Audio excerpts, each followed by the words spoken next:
Just tell me, I'll do the ring knocking. Good morning.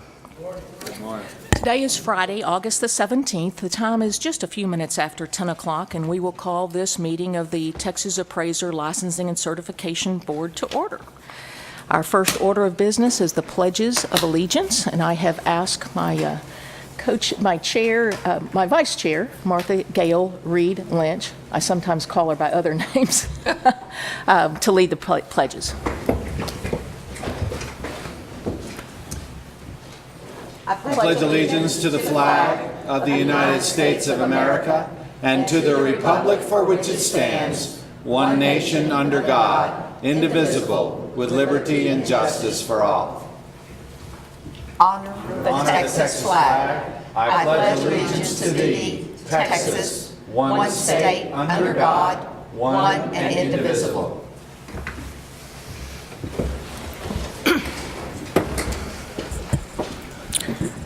Thank you. Our next order of business is roll call. Chair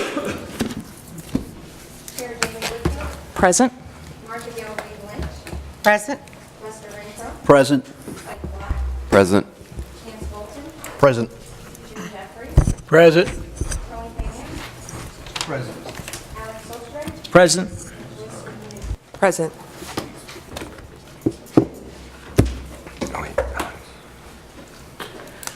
Thank everyone for attending today. Looks like we have 100% attendance, and we appreciate you being here. Before we move into kind of the body of our agenda, I wanted to let the board members know I'm going to change the order of the agenda slightly. And so just behind agenda item number 5, I'm going to move agenda items 26 and 27 up to accommodate some guests we have. If you all will help me when we get near the end of the agenda to remind me that's what I did, I may very well need that help. We're excited about agenda item number 3, the opportunity to make an AMC Advisory Committee announcement. We have been long hoping for this announcement. So, Commissioner? Thank you. Hello? Are we good? Is that better? There we go. It's a reverse. Good morning, Madam Chair and board members. Very pleased to announce that the governor has appointed an AMC representative, primary contact for one of the AMCs registered here with the board and practicing in the state of Texas, Mr. David Mentasana, and he is here today. David, would you stand up? Thank you, David. And that leaves Miss Sarah Jones Oates in a holdover status, serving until replaced. So we do have a quorum, and we are still looking for public members to serve on that advisory committee. And the Governor's Appointments Office asks if we would spread the word. So I'm spreading the word to all of our viewing audience out there. We are looking for public members to serve on that committee. Thank you. Welcome. We have a bit of work for you to do, David, so we're glad to have you. Next item on our agenda is the public comments section. It's the opportunity for the public to make comment regarding anything that is not an agenda item. We have a number of people who have filled out opportunities to speak for public comments. All but one appear to be agenda items, and so we will take those public comments up at the time of the agenda. At the moment that they are on the agenda. The public comment we have is from Snapper Carr.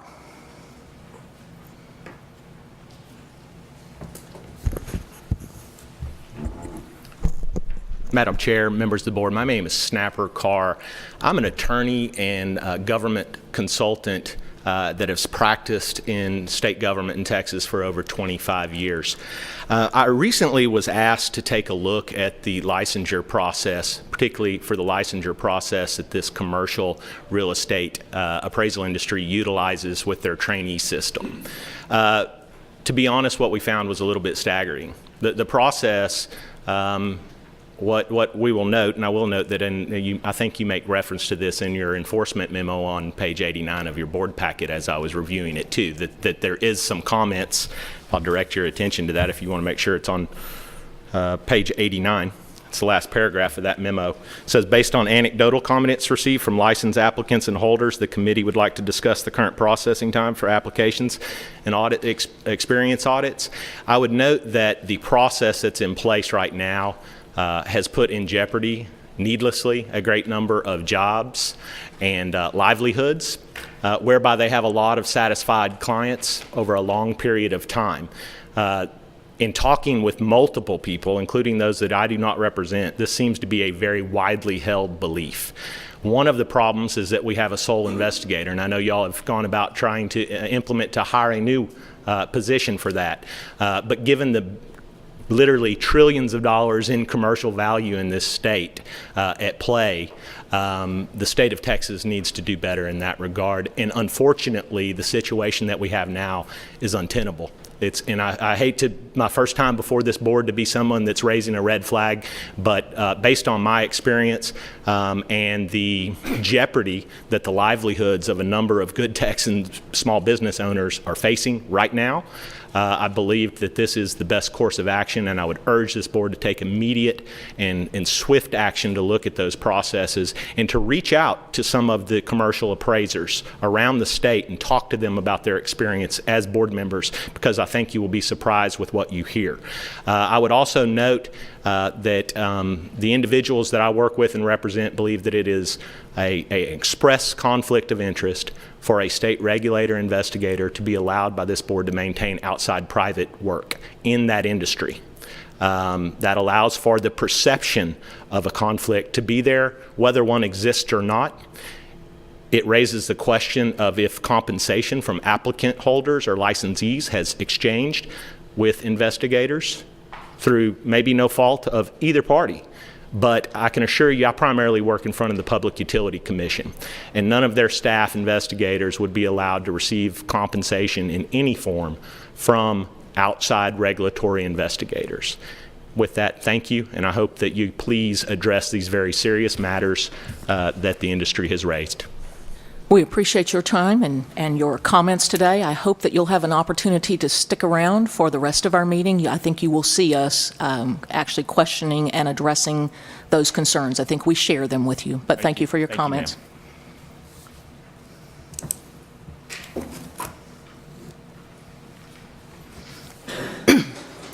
Next opportunity we have is agenda item number 5, the presentation from CoreLogic.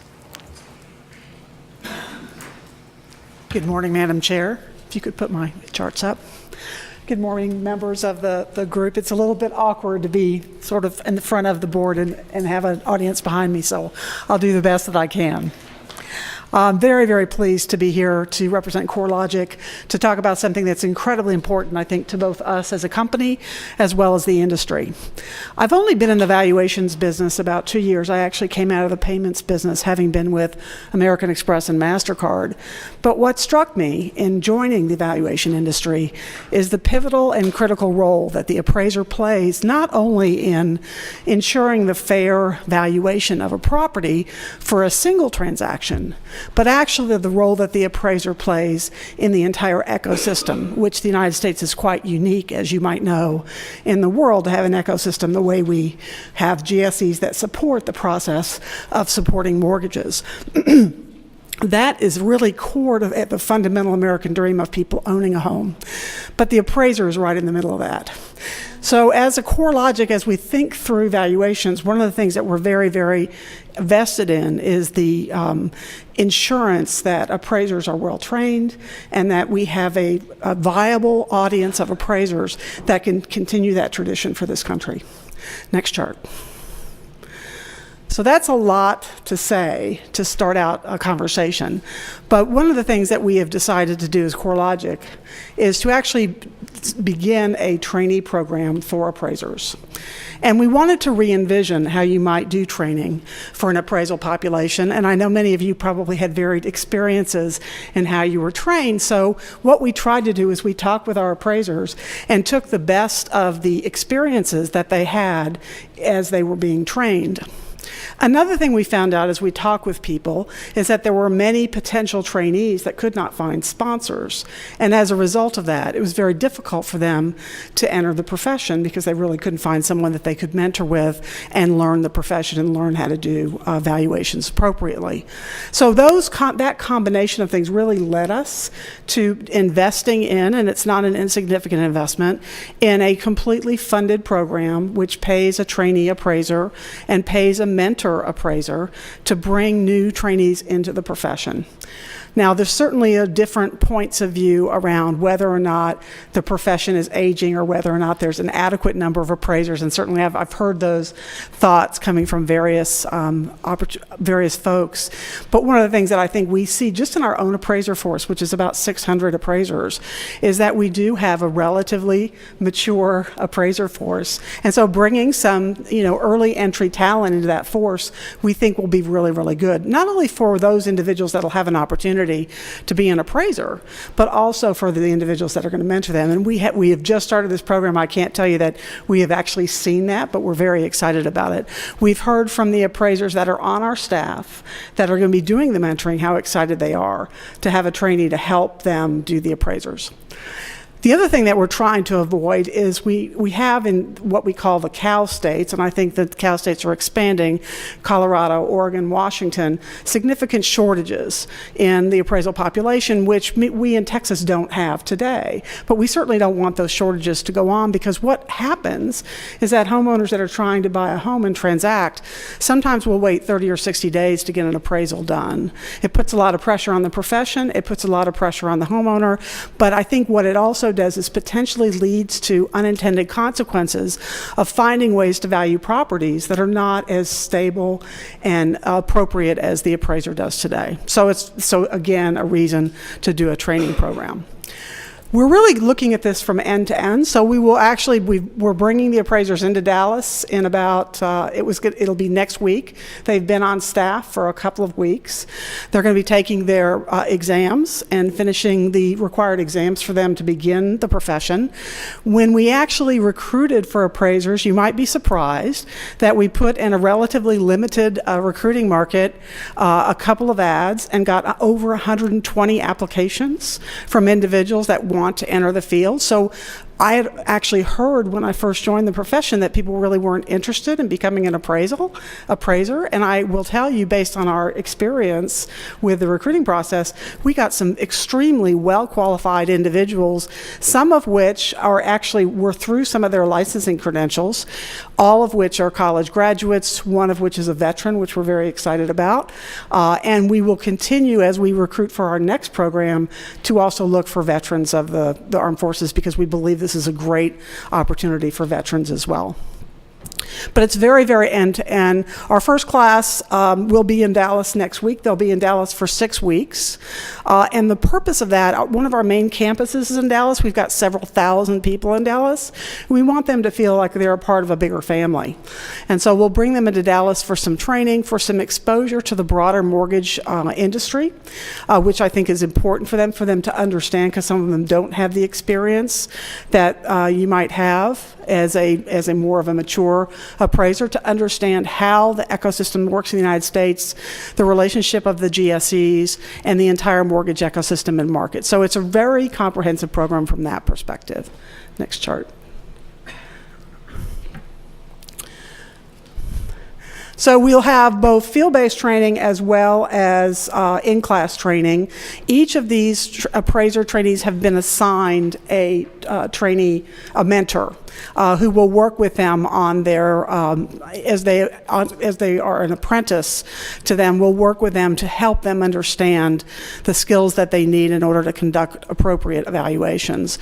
So it includes all of the necessary hours. This is no small feat, because as you might expect, the hours in Texas might be different than the hours in other states. So as we looked through, this is a nationwide program, as we looked through how we were going to train these candidates, we obviously had to make sure we were in compliance with each of the states that the trainees existed in. We will have the trainees in Dallas for this program. They're going to work side by side, but what we really are going to do with them also is to build those relationships, because it's very important for us not only to have these trainees become fully functional, but also for them to stay with us as CoreLogic as we begin to, sort of progress the process of extending appraiser opportunities to new entrants. Next chart. Here's the framework, and it's in reasonable detail, and I apologize if you can't see it in the back of the room, but it does include all of the required hours, and then there's a week-by-week breakout on exactly what we're going to do with the appraiser candidates. And I think you'll see it's reasonably detailed. It will also provide about 1,500 to 2,500 of work experience, so they'll get a significant amount of work experience. We're going to sort of weave in that work experience, some experience with more advanced technical tools that the appraisers might use. We're looking at, obviously, some of the things like the disto tools and some of the tools that interface with pad computers, and try to train them in the most efficient way to really conduct evaluation. And we've got plans really as quickly as next year to have a complete desktop opportunity for the appraisers to use basically an iPad to do evaluation. So we're working on that as we speak. So really trying to make it as easy as possible for the appraiser to collect the necessary information to do an appropriate valuation. Next chart. We have, I will tell you that Frank Martell, who is our CEO, this is one of his pet projects. This is a huge soft spot for him. And so we have a little bit of governance, as you all would certainly appreciate being on the board, a little bit of governance over this, in that we're making sure that these supervising appraisers are doing what they need to do. They are actually led by district managers that we have in our force who will be interacting with these trainees. And then we will have specific markets. We were not able to tell you the gravity of the situation in Oregon. We were not able to find enough appraisers in Oregon to do the supervisory responsibilities, so we're going to actually have to do that in the second class because it's so tight in the state of Oregon to find individuals that are willing to take trainees on. We will have them in the state of Texas, which I'm very proud of because I wasn't born here, but I definitely adopted Texas as my home. Next chart. So, it was a little bit of a whirlwind tour around what we're doing, why we're doing it. We're very excited about it. I'm extremely happy that we're going to be able to actually meet with these appraiser trainees next week. I've talked to you about the quality of the individuals that we have, which has been very, very high. And we actually have individuals that have asked us to recontact them on our next wave of training because that's the level of interest that they have. We've had candidates tell us how happy they are that they found mentors and a potential way of actually having a living and becoming an appraiser, because that was some of the challenges. If you can imagine, there are some appraisers that actually ask the trainees to pay them, to sponsor them, and that's very difficult if you're trying to raise a family or trying to live. So we do provide them a wage that's very appropriate from a living perspective and allows them to support a family and really get started on this profession that we consider so relevant to the United States market and so important from a housing perspective. And I'll take any questions. Thank you very much for the presentation. And I've got a couple. Is the program designed predominantly to train residential appraisers? Yes, it is. Right now, CoreLogic's skill set is in residential appraisers. We do not have commercial appraisers on staff. So for us to be able to do that confidently, we did stay in the residential realm. And I noticed that it looks like you were opening the program in 6 to 8 key markets. So can you tell me what those are? Well, yeah, it's see if I can get them all. New Jersey, New York, California, Texas, Colorado, and I think we have one in Washington. So. And so the depth, everybody's coming to Texas to get their initial training, and then you're scattering them back out across the country to their home bases? And it's partially because we have a big campus there, and I think they'll see the company and the size of the employee force. We feel like that will bring them, to understanding the company that they're working for and drive some loyalty to us. But we also have a large group of very talented appraisers in the Dallas area, as you might expect, and that we will involve them as we do this training program in interacting with these trainees. So you anticipate, it looks like if I'm reading the training format correctly, that it's like 8 or 9 months before they're actually boots on the ground signing off as a trainee on individual reports? Yes, ma'am. It'll be between 6 months and 9 months. It depends on the state. And so, but in any case, it'll be the mentor that makes that determination that trainee is ready to do the specific tasks that they're asking them to. We also think this lends itself very handily. I know there's a number of differing views on different types of appraisals that might be done in the future. And one of the things we're excited about is if we have trainees that are trained to be evaluation professionals, that makes it much easier to look at some of those alternatives in a very responsible way so that the appraiser can still oversee the evaluation overall. Well, thank you very much for the commitment to the industry. Are there other questions or comments? I have one. So the appraisers that are educating the trainees, are they appraisers with history of being appraisers? Oh, of course. No, in fact, we selected our best appraisers to be the mentors because we wanted to make sure that we got off on a very good footing with these trainees and that they felt like they were getting a very robust interaction with these appraisers. Our staff has been with us a very long time. I think the average age of our staff is in the 50s. And so many of them have been with us through either CoreLogic, LandSafe, or RELS, which were the companies that we actually acquired. Some of them have been with us for over 20 years. And they were independent appraisers? They were independent. Well, they're staff. They're all staff. But because they had a history of appraising? Yes. Okay. And some of them, as is common in the appraisal world, some of them become staff, and sometimes they'll check out and do some independent work for themselves and then come back as staff. We've seen that. We also have a part-time model because we find that appraisers, many of them are looking for flexibility in their schedules.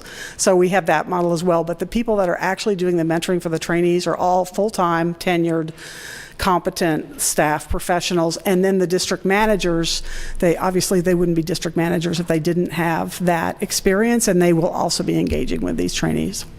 And I think what we're trying to get clear is they're boots on the ground appraisers as opposed to reviewers? Oh, absolutely. Yeah, thank you very much for the clarification. No, these are individuals that go out and actually do appraisals on properties. Several times you mentioned evaluations and preparing for that. Can you tell us how CoreLogic views these evaluation products and how they're going to or plan to or anticipate incorporating them into your business and I guess in the context of the appraisal trainees that you're taking on? When you say products, are you talking about some of the alternative products that are being discussed? Well, when you said evaluation, that piqued my interest a little bit because I think that is on many of the minds in the room today, that particular term. And so I'm curious what the perspective is of CoreLogic in their training program. Well, CoreLogic is very dedicated to the role of the appraiser in evaluation as central to evaluation. As a result of that, part of the impetus of the training program in general was to bring more trainees into the profession, and we will be doing this on a recurring basis. We're also working with some of our lending partners to we have options to potentially train for them, trainees. So we'd like to this is right now a small kernel of a program, and what we would really like to do is scale it because CoreLogic by themselves can't make the difference we know needs to be made in the industry today, but we can with some of our lending partners. So we're very committed to the role of the appraiser. It may sound old-fashioned for us to say that, but I think if you really understand the industry and you understand the role of the appraiser and the importance of that role, it's impossible not to come to that conclusion. And so all the way from Frank Martell down through the company, we're very committed to that role. But we also are very committed to getting some entry-level talent into the profession so that we don't face some of the shortages we see in other parts of the country. Thank you.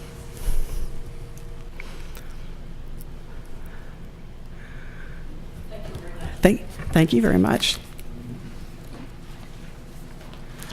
Okay, as announced earlier, we will move to agenda item number 26.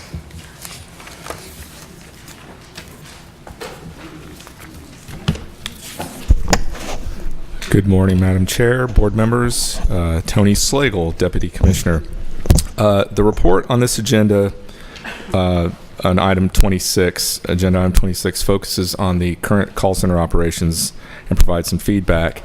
The report provides insight on how we as an agency can utilize some of the resources already available to us to help us adjust better to increases in call volume and interaction with the license holders.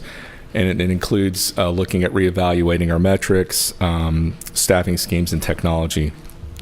Jay Reyes is here from McConnell & Jones. They're the ones who prepared the report, and he's available to speak to the details and answer any questions specifically about that. But what I would like to do, aspects of my new duties, is to oversee the frontline operations of the agency, and that includes the call center and education licensing. So I just wanted to take the opportunity to highlight some of the things we've done since your last meeting to address some of the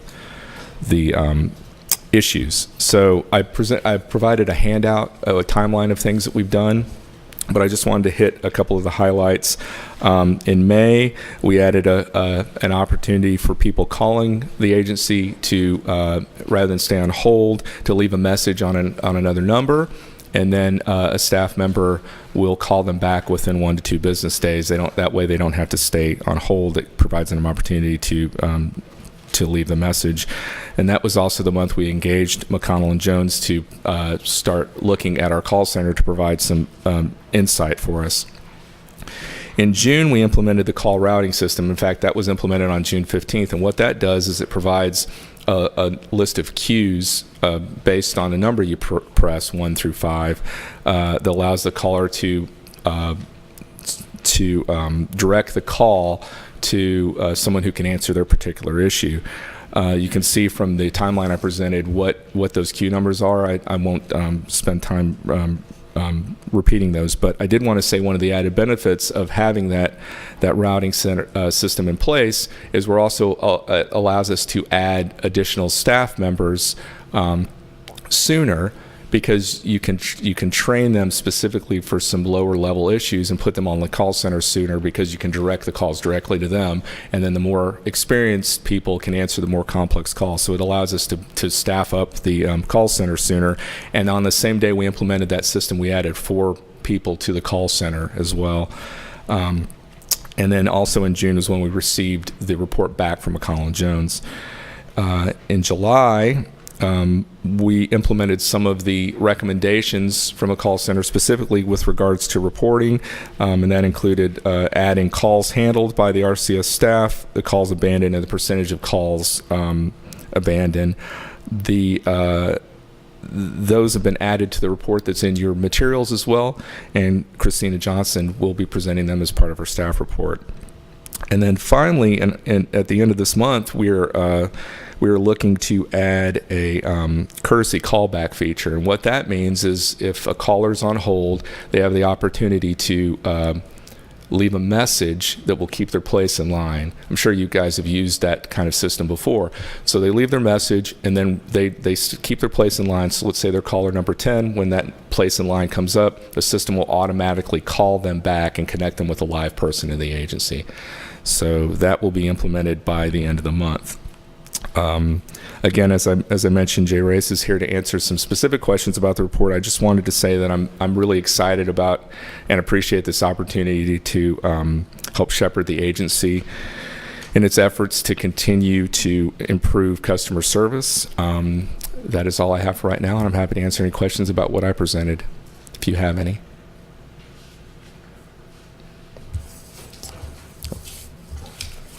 Tony, I know we'll get some staff reporting later about statistics Yes, ma'am. and hold times, but Yes, since ma'am. it's early in the meeting and I anticipate us going into executive session, so we may lose some folks, can you tell us, since we were last together, Yes, ma'am. essentially what the improvements have been? Are the hold times down? Unfortunately, I don't have those in front of me. Christina Johnson can provide the details of that. But yes, the hold time is down, and the number of calls we're able to answer are up, as well as since we've been tracking the abandonment rate, those abandoned calls have also gone down as well since then. Well, we could take her out of order if the board is interested in hearing that. I guess I am concerned, as I'm sure other board members are, certainly those of us that practice in the industry when we are out in public are getting lots of feedback about, that is one of the items that we're receiving lots of feedback about. And so I think that would be helpful. The other thing I always want to continue to remind people is we have extended our calling hours, and I have encouraged people to call early and late, and that seems to help them get through. And so those call times are, can you announce them for them, Tony? Are they start at 7 a.m. or 6? 7 a.m. and 7 to 6, yes, ma'am. All right, so that's helpful. Would the board like to hear the stats right now, or do you I want to would wait? love to. Yeah, I'm very interested. Do you mind coming out of order? Thank you. Good morning. I'm Christina Johnson, Training Specialist of RCS. Ms. DeAnda is unable to attend due to a loss of a family member, so I'm here to assist her with the RCS reports. If you don't mind, we do have 2 new members that we would like to introduce to the board today. Kimberly McQuaig. Kimberly was born and raised in Austin, Texas, and she has worked in the customer service field for over 20 years. She began her career in the mortgage industry as a customer service representative, and she gained her experience that formed her passion as a good listener, an excellent communicator, and offers excellent service. With the years of customer service experience she provided, she became a good listener.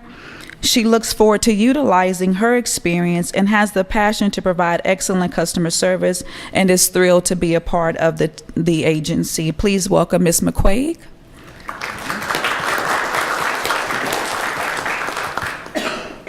And Melissa Cook is from the Austin area. She went to Hardin-Simmons University, where she worked for a lobbyist of the private colleges and universities of Texas. She became a real estate agent, and she excelled in leasing and was the office manager or leasing agent for 2 different property management companies. She also has several years of experience working in a call center as a customer service representative. She enjoys talking to people and assisting with their needs. She has a strong desire and commitment to provide excellent customer service to our stakeholders. And as a former real estate agent, she feels that she is able to connect and provide positive and professional assistance. She has 2 children. She enjoys fulfilling life together with them. She also loves to travel, shop, watch movies, and spend time with her family and friends. Please welcome Ms. Cook. Ms. Johnson, let me just direct the board members that the statistics that Ms. Johnson will be reporting on begin on page 93 in your materials. Thank you. So you can refer to the C1 report, please. Utilizing some additional reporting available with our Cisco call system, 3 items were added to the incoming call chart on the C1 report, indicating the total calls handled, calls abandoned, and the percentage of abandoned calls. These new metrics will help us better manage the call center workflow. With the implementation of the call routing system and the additional staffing mentioned earlier, we have been able to increase the number of calls handled by staff while decreasing the hold time and the number of calls abandoned. For example, for the month of June, before the implementation of the call routing system, we received 13,829 calls, 4,034 of which were handled by staff, and 9,791 were abandoned. On June 15th, we implemented the routing system, which also allowed us to place the newly trained staff on the phone sooner, since less complicated calls could be directed to them through this routing system. After that date, of the roughly 12,000 calls received, over 8,500 were handled by staff and less than 3,500 were abandoned. To compare the first half of the month to the second half, we handled approximately 4,500 more calls after June 15th, and we had approximately 6,300 less abandoned calls. If I may speak briefly about the abandoned calls, people who are in the queue are given the option of calling another phone number to leave a message for a callback rather than staying on hold. Because abandoned calls includes everyone who hung up before speaking with staff, the total number of abandoned calls also includes people who chose to call the optional number to leave a message.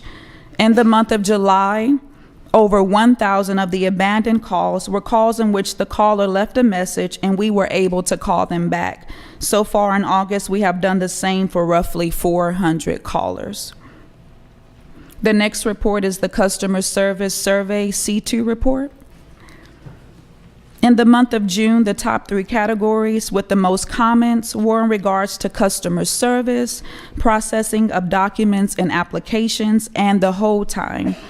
We received 22 surveys pertaining to customer service, 19 of which are positive comments that included the names of the customer service representatives in RCS. They provided excellent customer service. The next report is the C3 report. The information in this report has the data for each quarter. While we are not yet through this last quarter, I wanted to provide you with current information on the status of the average hold time and the average length of calls for June and July to show the impact of the new process. Information for June and July regarding the hold time is an average of 13 minutes and 30 seconds, and the average length of the call is 5 minutes and 45 seconds. Both of these numbers show an improvement. In addition, looking at just July numbers, which is the first full month in which the routing system was in place, the average hold time was 7 minutes and 30 seconds. I will have the information for the entire fiscal year at the November meeting, but adding this information is to provide you our most recent improvements. The next report is the C4 report. This is a new chart to provide more of a visual explanation. You will notice the total calls received and the calls abandoned have been reduced and the total calls handled have increased. This concludes my report. Does anyone have any questions? Yeah, I have just a quick one here. Okay, so going back to C3, just for clarification. Yes. All right, for June and July, looking at the bar graph, it shows average hold time 13 minutes and 30 seconds. And then, but you just said at present it's 7 minutes and 30 seconds, is that right? Or For the month of July, after the system had been implemented. Okay. Yes, sir. Thank you for clarifying that. I'd like to clarify something. So we heard that if a caller chooses to hang up and call the alternative line to leave a message, that's counted as an abandoned call. Yes, sir. But we're going to implement by the end of this month this courtesy callback feature, which now they will be able to leave that message at the time they're on hold, and then they will be called back in the order they were holding. Yes. So they won't be calling a different number and leaving a message, right? That is correct. So by the end of this month, we will be eliminating those calls that That are is being correct. abandoned because they're calling a separate number. Is that right? That is Okay, correct. thank you. Any other questions? Thank you very much. Thank you. Appreciate the additional information.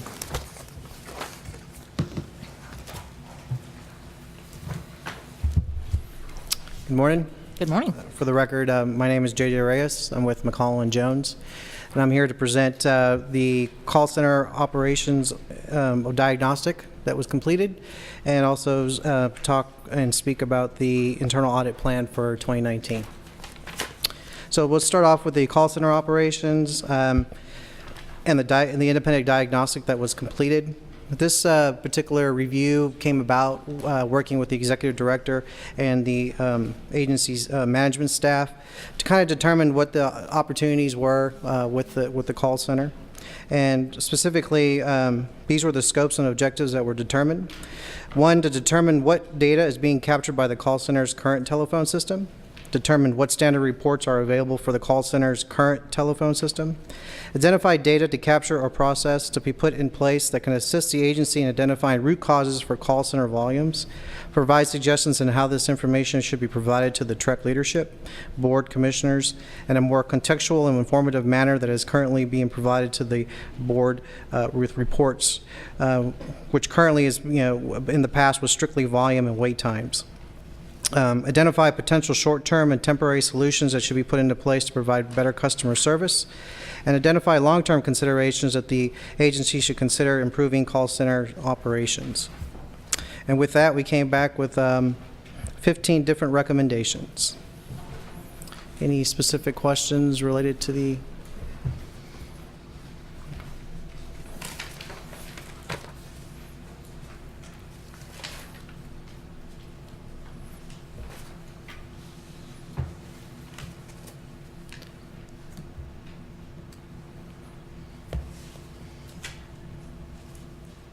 I realize it's a lot of information. Does the board have any questions about the process? And as I understand it, there's going to be follow-up. Yes, ma'am. Okay. And those will occur at what intervals? I know I've read it somewhere, but I don't recall.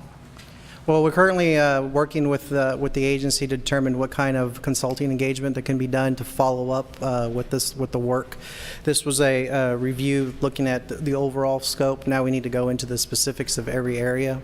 And so the agency is already addressing a lot of these things, specifically like the abandonment calls, netting that against the callbacks, ensuring that when we capture the data, that when we integrate that data, that it actually gives you a true picture of what's actually occurring. So we're getting the call back, but the customer is actually receiving the call.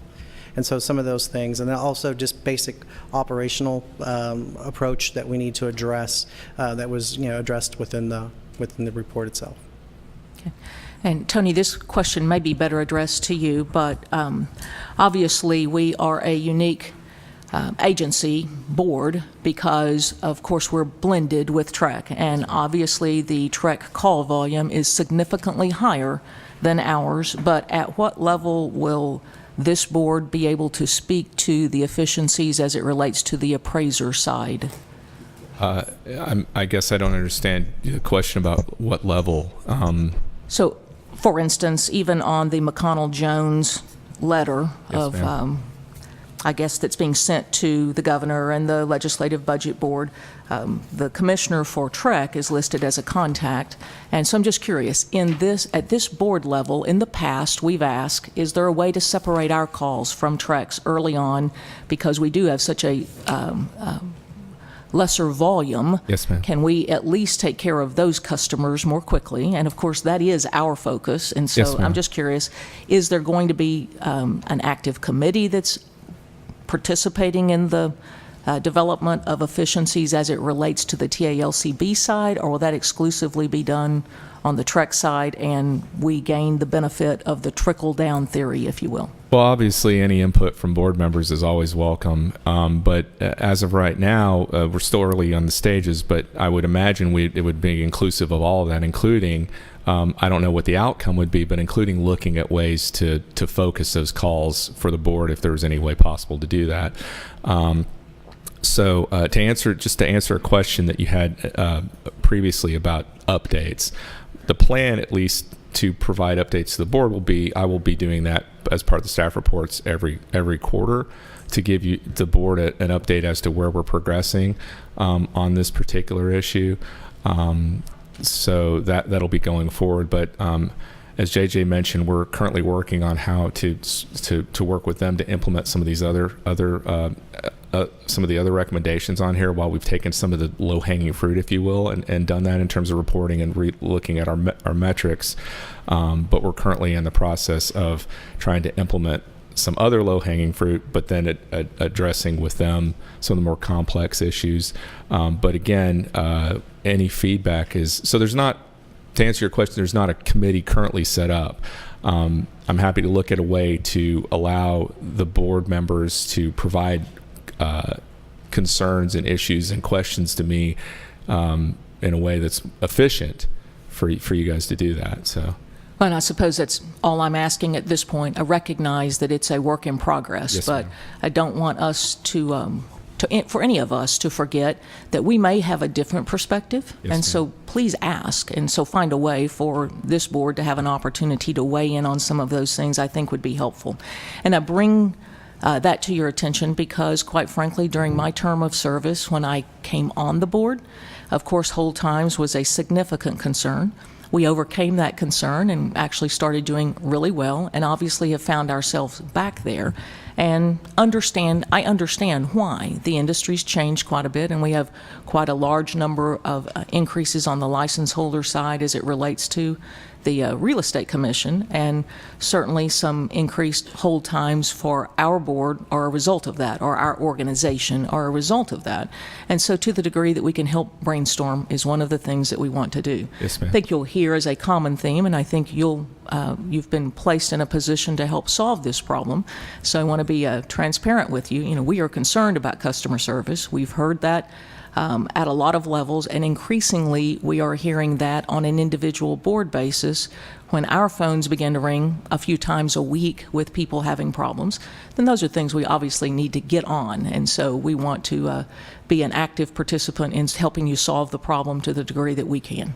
Well, and if I could just add, you know, I don't want to it appear that looking at the call center in a vacuum, we're also looking at processing issues on the education licensing side as well, with the idea that if you make those processes simpler, automate them for staff, also provide the license holders ways to automate things on the front end, that in turn reduces the reason to call the agency. So it's a sort of a circular cycle that the more improvements you do on that end, the more improvements you should also see on the call center side as well. So it's a holistic approach to trying to implement all these improvements. So. I agree with you. As I was sitting here just looking statistically, it seems odd to me that based on our call volume in May, that 30% of our licensees would be calling in, which tells me that we're having people have to call in on multiple occasions to solve a problem.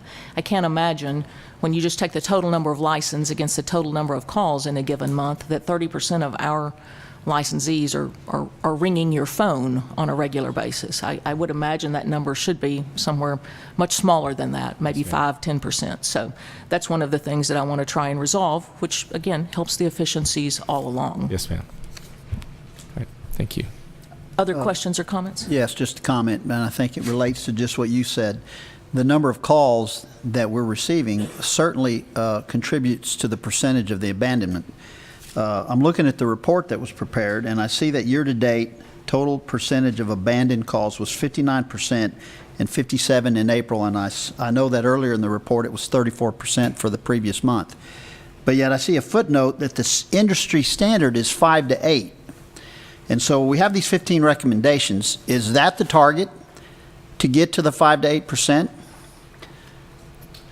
With these recommendations? I mean, I know it's not going to get there instantly and it's going to be a process, but was that the target that these recommendations are put forth? No, it's a benchmark that it's used by the industry standard, and when you're talking about a call center... Yeah, I understand that, but we're not even close. Correct. I mean, we're not even in the ballpark. Right. And it may be attributed to the point made previously, that it's the number of calls we're getting, and maybe that might be something we need to focus on. Why are we getting so many calls? I certainly believe, statistics that if we didn't have this many calls, I don't know, the percentage might still be the same. I understand that. But this troubles me that we're this far from what your report says the industry standard is. So Right. can you make any comments as that relates to these recommendations you've made? Well, like I said, the 5 to 8% is a benchmark of what we want to get to, and that is a very conservative number, looking at all call centers, all types of call centers, dealing with retailing and all different types of that are out there. If we looked at specifically with agencies, so we looked a lot at retirement, teachers' retirement. There's a lot of information that's out there. And in different other states that have developed call centers for that specific area, like the Teachers Retirement Center here. And so they had a lot of opportunities where they had a lot of teachers calling in, a lot of administrators calling in, they couldn't answer those particular questions. And so they went to different types of systems, different types of processes. And with that, you know, the numbers from there was 3 to 5%. And so, again, it has to do with the volume. Some of that is the volume in the sense of where some of your, but we also want to make sure that ultimately it's about the customer service. Correct. Whether it's one call or a million calls, we want to serve every single customer as a unit, and we want to ensure that that customer is satisfied all the way through. So the 5% to 8% is a benchmark number, but ultimately the goal is to serve every single customer as a unit, as a single person, and that would actually reduce a lot of the calls that you receive. And so that's what the ultimate goal would be. So some of your recommendations took that into consideration, why people are calling. Did you do any research to determine what instigated the calls? In other words, a call can just be a call. We don't have a clue what somebody called for. The reason they're hanging up is because they're either been on the phone way too long and they got other things to do. I mean, personally, I know that the preferred deal would be every time I call somebody, I want a live person on the other end. That's not reality, I understand. But I also don't want to wait 18 minutes to be answered. I mean, and that's why people hang up. So you're saying that there was some consideration given to what the purpose of the calls were for. And that has been dialed in the hopes of reducing the volume and ultimately getting to a better success rate here. Correct. We looked at whatever data was being captured at that point in time, and that's some of the opportunity that we're noting within the report is the data there. Do we have the structure in place now to capture that data? And some of that they've already changed so that we can start capturing that. But we need to be able to look at those buckets and be able to see what is that data really telling us? And that's really what the root cause is. Getting to the root cause of why these calls are occurring, because it could be on the front end, but then also ensuring that on the back end when we do receive the call that the customer is serviced at 100%. All right, thank you. Madam Chair, I do have one question for Mr. Slagle. Sorry, Tony. And the only thing, it pertains to that. Do you internally have a target that you've set for your staff and probably short-term and long-term? For the abandonment rate? And Well, obviously, if we could get to that point, we're far from it. But yeah, we'd like to try to get to the target that was recommended. But realistically, in a short term, you might set a target and then correct. The ultimate Correct. goal of reaching one of the things we've been doing is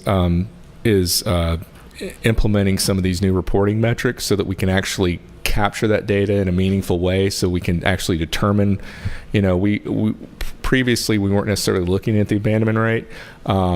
With the new implementation of the new system a little over a year ago, there's been some additional reporting things that we've been working with DIR to try to get a better handle on how to implement those.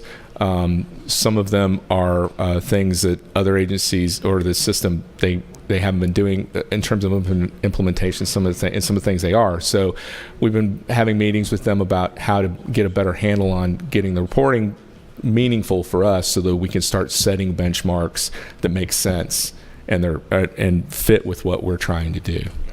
Thank you. So, you're welcome.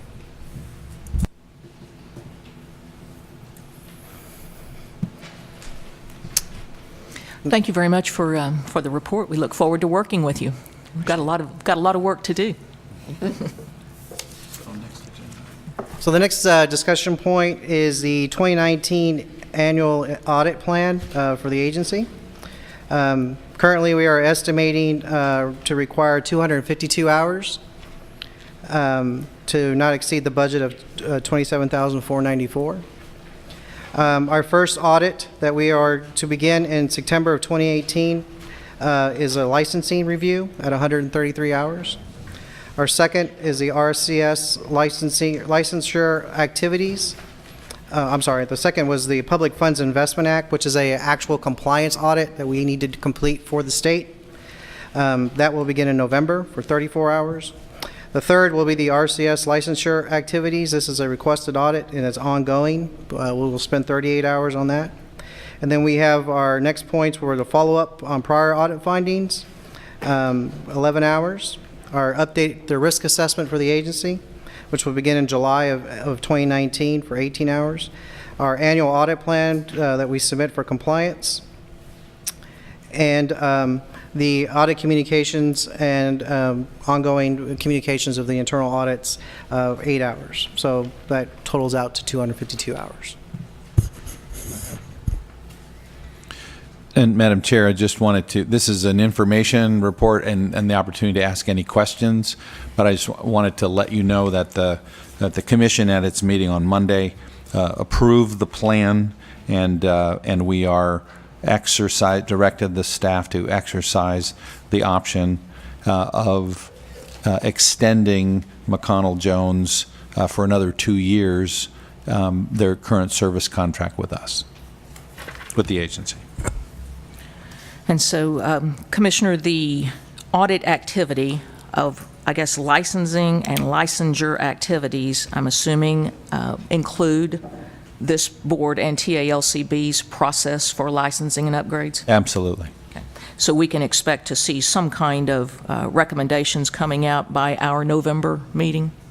It looks like September, October is the licensing portion. Will we, and an estimated 133 hours invested. So by November, will we have maybe not actions, but at least some recommendations to When do be you reported? anticipate the report, that report of those activities will be done?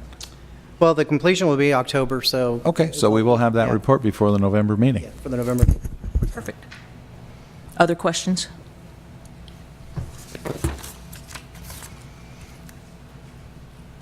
Seeing none, thank you. Appreciate it. Thank you.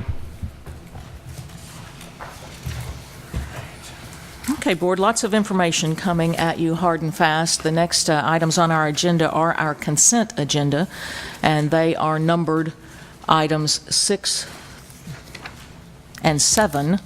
You will be considering the ratification of the official record of our April the 23rd board meeting and the approval of agreed final orders and surrenders in matters of complaints A through H. Are there any items that a board member would like to be removed from the consent agenda for discussion? Madam Chair, I'd like to pull item 7F for just a couple of brief questions. Okay, so 7. Can we pull E and F? I believe those are the same, because if you're going to ask questions of F, I may have questions of E. So if we will pull complaint number 17151 and complaint number 18188 and 18226 at the request of the board, are there any other items that the board would like to be removed for additional discussion? Hearing none, then the consent agenda is available for action.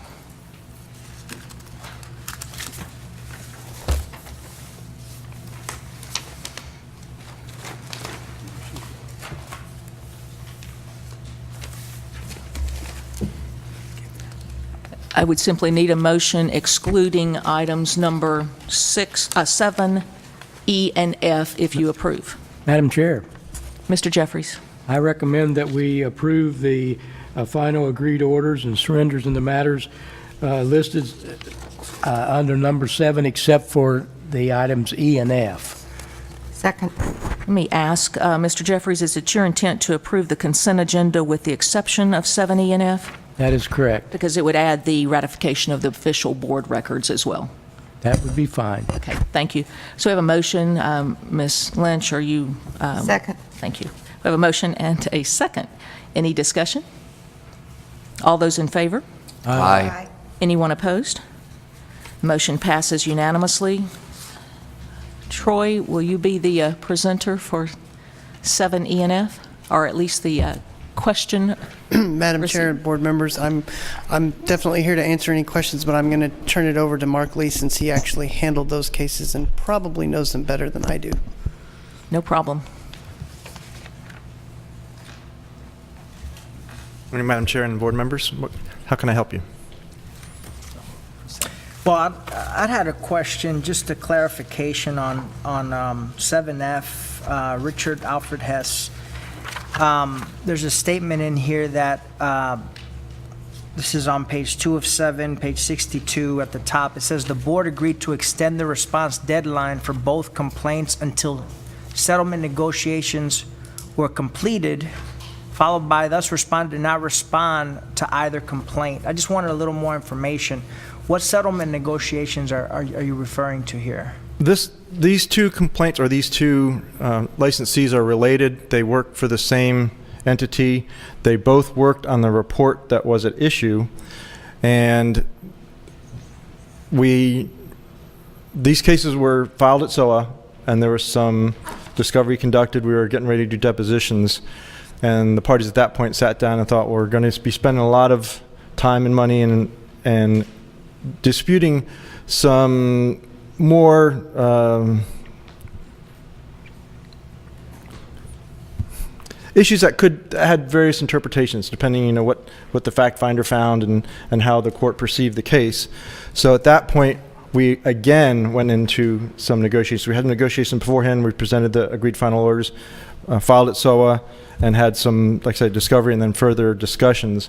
And at that point is when we entered into these final orders. So maybe I'm not sure if that answered your question or if I can give you some more information that... Let me see if I can help you, Mr. Lee, because I think it goes directly to a question that I had. So complaints E and F appear to me to be related to one another, and you wouldn't be, that wouldn't be abundantly clear unless you're able to keep track of the address that happened to be in question that was being appraised. And so it appears to me that E and F was a piece of real estate appraised apparently by two generally certified appraisers that both signed off on the report. Yes, ma'am. And so the purpose of having the complaint inside our organization, was it for some advancement of, I don't understand how we got it, because it appears that the complaint was generated by our board. So were we looking at a log, or what caused us to No, actually, one of the attorneys that we routinely have as our adversary, he's the one that filed the complaint on behalf of one of his clients. And so that's how the case came about. Could I ask, Mark, was there one appraisal or was there two appraisals? Was there one appraisal with two certified general appraisers signing, and then we ended up with a complaint on both of them? Yes, because the complaint on the one, and both of them did some of the work, and at a certain point it became obvious that it wasn't so clear how to distinguish individual parts because they each contributed in each section. And the second complaint for Mr. Hess actually was the result of a third appraiser's signature which appeared on the appraisal but appeared to have been negligently put on there. They had some discussions with him, but he didn't actually get paid for that assignment, and he in fact filed a complaint saying that I didn't know they were going to put my name on there. So the consumer complaint that we had initially was against Patrick Roy Kimball. Yes, sir. And then when you got into the report, or when the staff got into the report, they initiated the complaint against the other signator on the report, Mr. Hess. Yes, sir. Thanks for that clarity, because it does read quite confusing. And so the consumer that filed the original complaint was a user of the report, or just ended up with it in their hands? No, he somehow must have gotten a copy, and that's when he filed the complaint. Huh.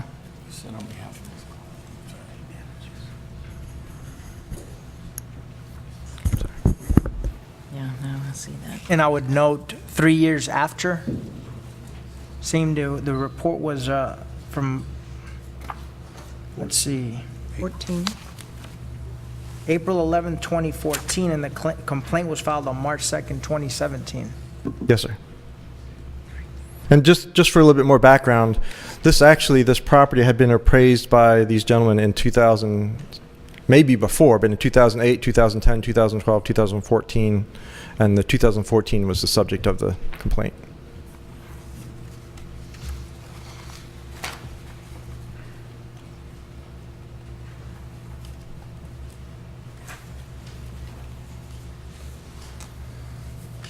That answers my question, and I appreciate the clarification. I did not tie those together initially based on the address, but that makes sense now.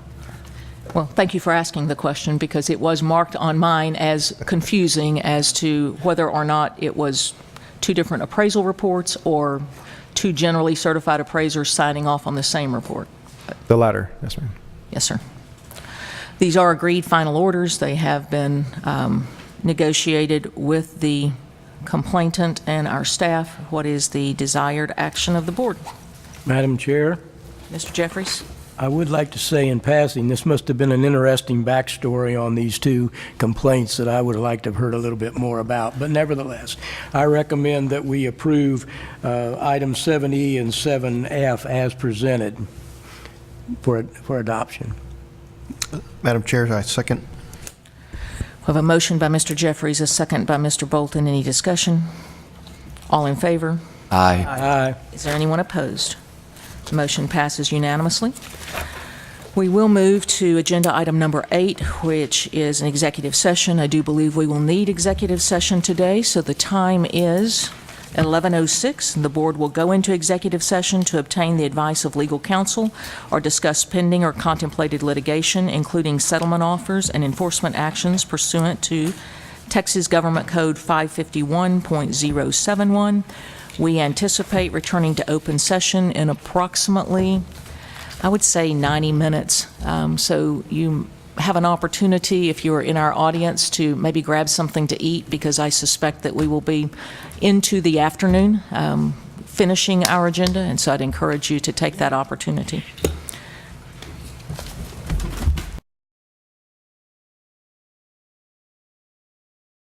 $12:50, and the board is back from executive session and reconvening into open session. I will let you know I've been challenged to see how efficiently we can get through the rest of the agenda, so I will do my very best on my end. The very next item up are the committee and working group reports, the first one coming from the Appraiser Continuing Education Working Group, keeping efficiencies in mind. Who would like to give us that report? Tony, yes. That would be me, Madam Chair. Good afternoon. Tony Slagle, Deputy Commissioner. This is going to be a very brief update on the on the working group. So we met on July 11th via teleconference. Working group members that were there were Candace Cook, Joe Waller, and Greg Stevens, that were attending via teleconference. Denise Wisnut from Texas A&M was also attending via telephone. Board staff that were present were Kristen Warman, Troy Bollier, Tony Slagle, myself, Glenn Jackson, and Jennifer Wheeler. At that meeting, we completed our review of the first draft of the course book that was prepared by Denise from Texas A&M. Edits were made and additional assignments were given to the various working group members at that time. Based on that review, we're currently working at scheduling another meeting. Right now, we don't have one set, but I'm working, hopefully we'll have something in the next month or so, to review the next draft of the course book based on those edits that we've included so far. That is all I have to report. If anyone has any questions. Thank you, Tony. Thank you. Item number 10, report by the Long-Term Facilities Working Group. Madam Chair, Mr. Bolton? I don't have a written report here. I will say that we did have a phone conference. Commissioner, do you recall the date? I apologize for not having that, but it was I think it was Friday the 3rd. I'm pretty sure. Yeah. This working group consists of 3 of the TREC commissioners and myself. And Mr. Oldmixon gave us a pretty good history of the long-term facilities plan, and he can recite some of that today. Ultimately, we decided to make a recommendation to the Budget Committee to no longer fund the Long-Term Facilities Fund, and that was, as I recall, a unanimous decision of the working group. That was the bulk of our work that day. Go ahead. So just to carry that forward just a little bit.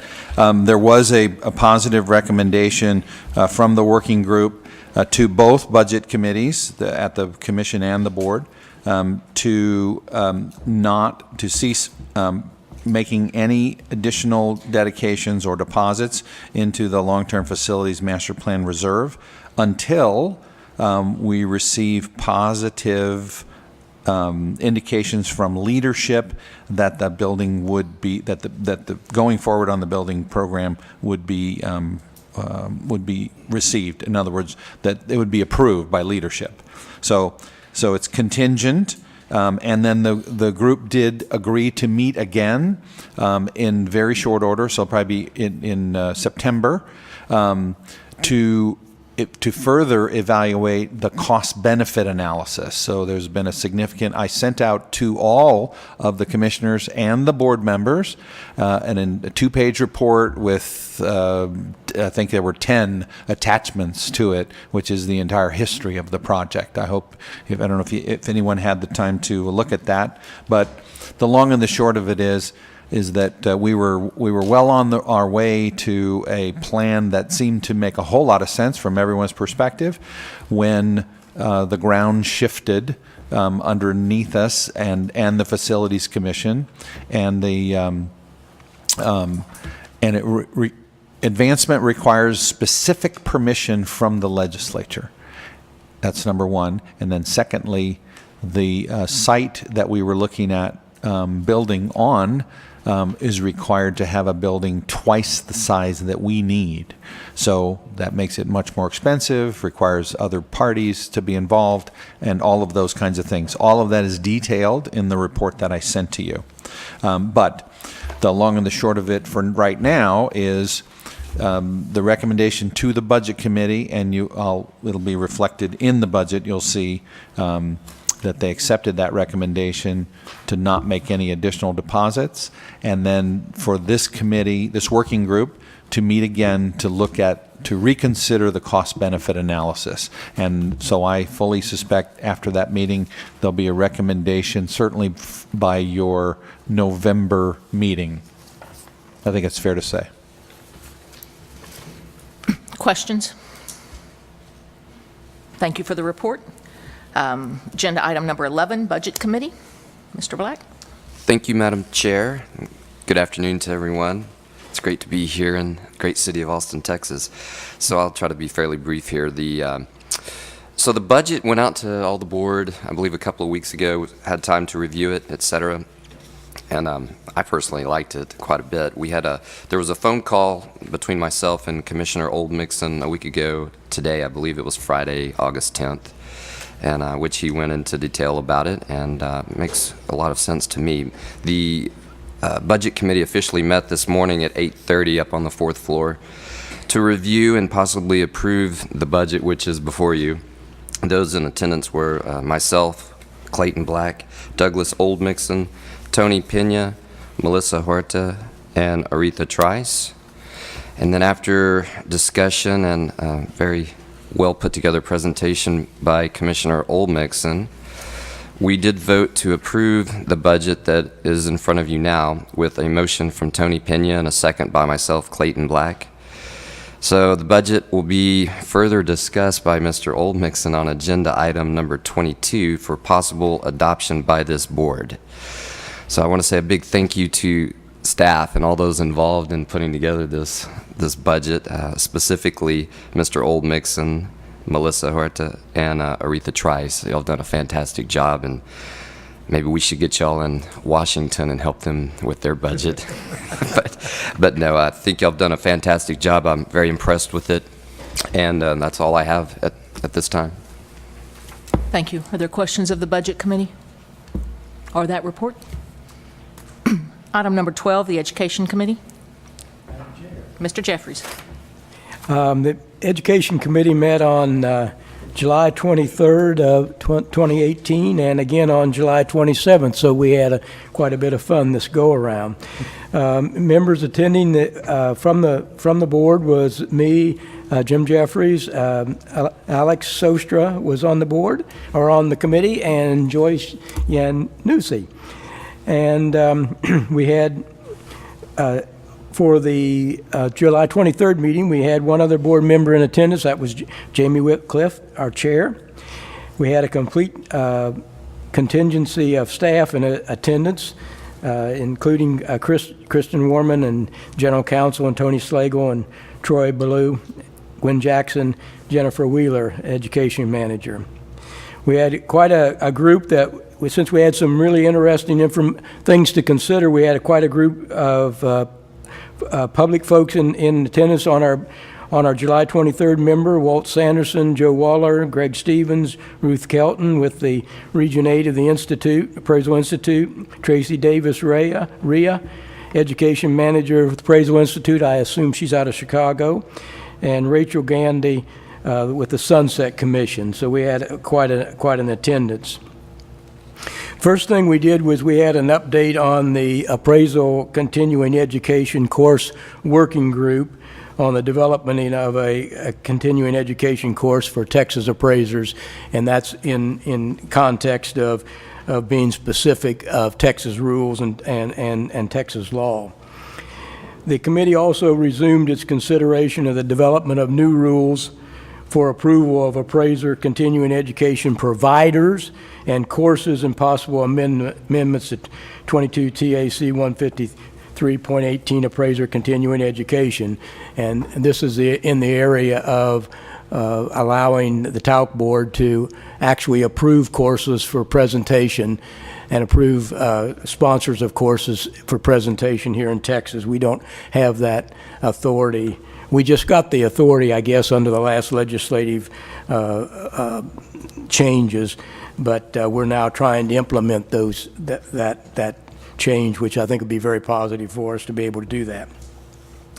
We received information, very pertinent information from the Appraisal Institute about costs and fees, and heard a lot of concerns about, having the 2-hour business meeting where we were offering continuing education, and how that we wanted to have that to be taken into consideration when we were approving courses and sponsors here in Texas.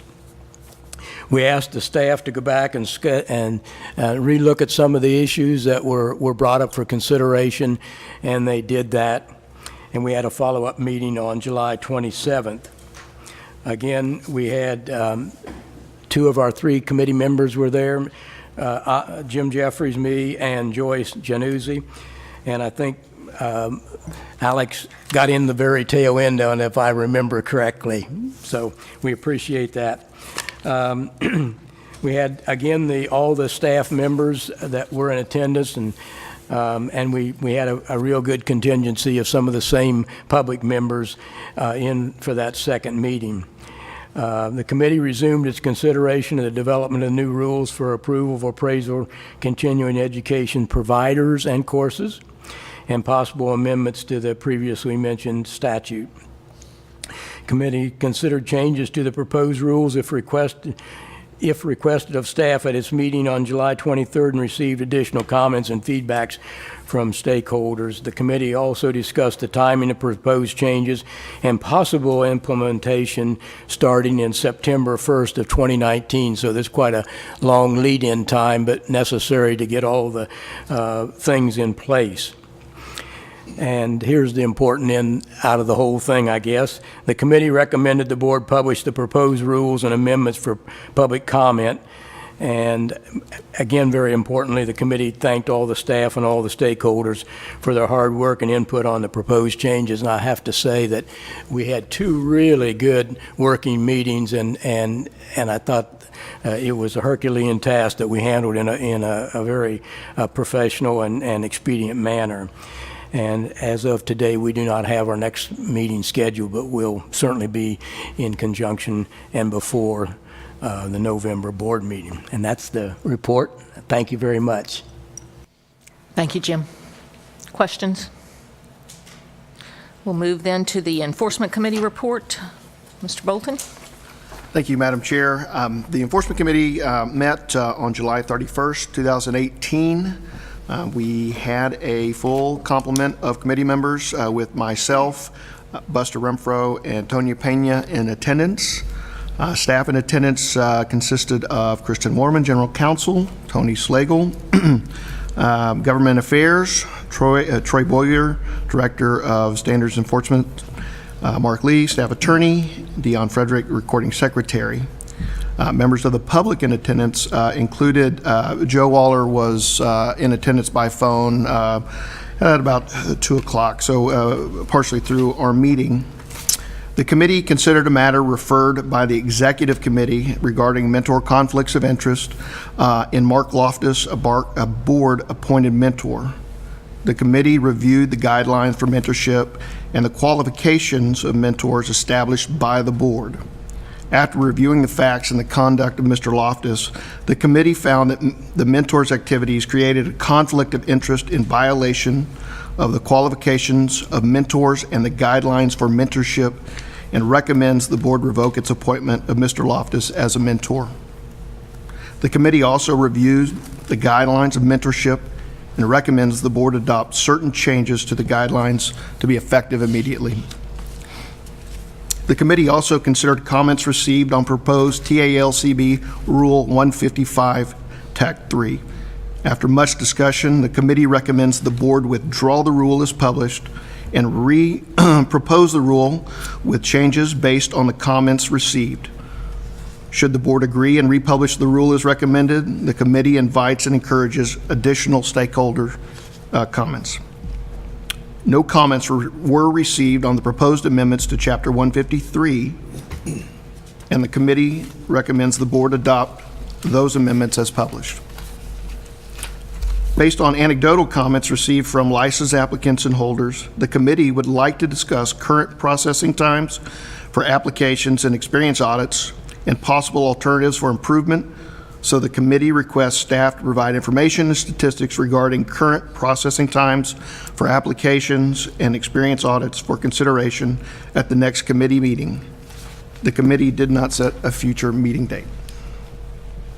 And that concludes my report, Madam Chair. Thank you, Mr. Bolton. Questions of the Enforcement Committee report?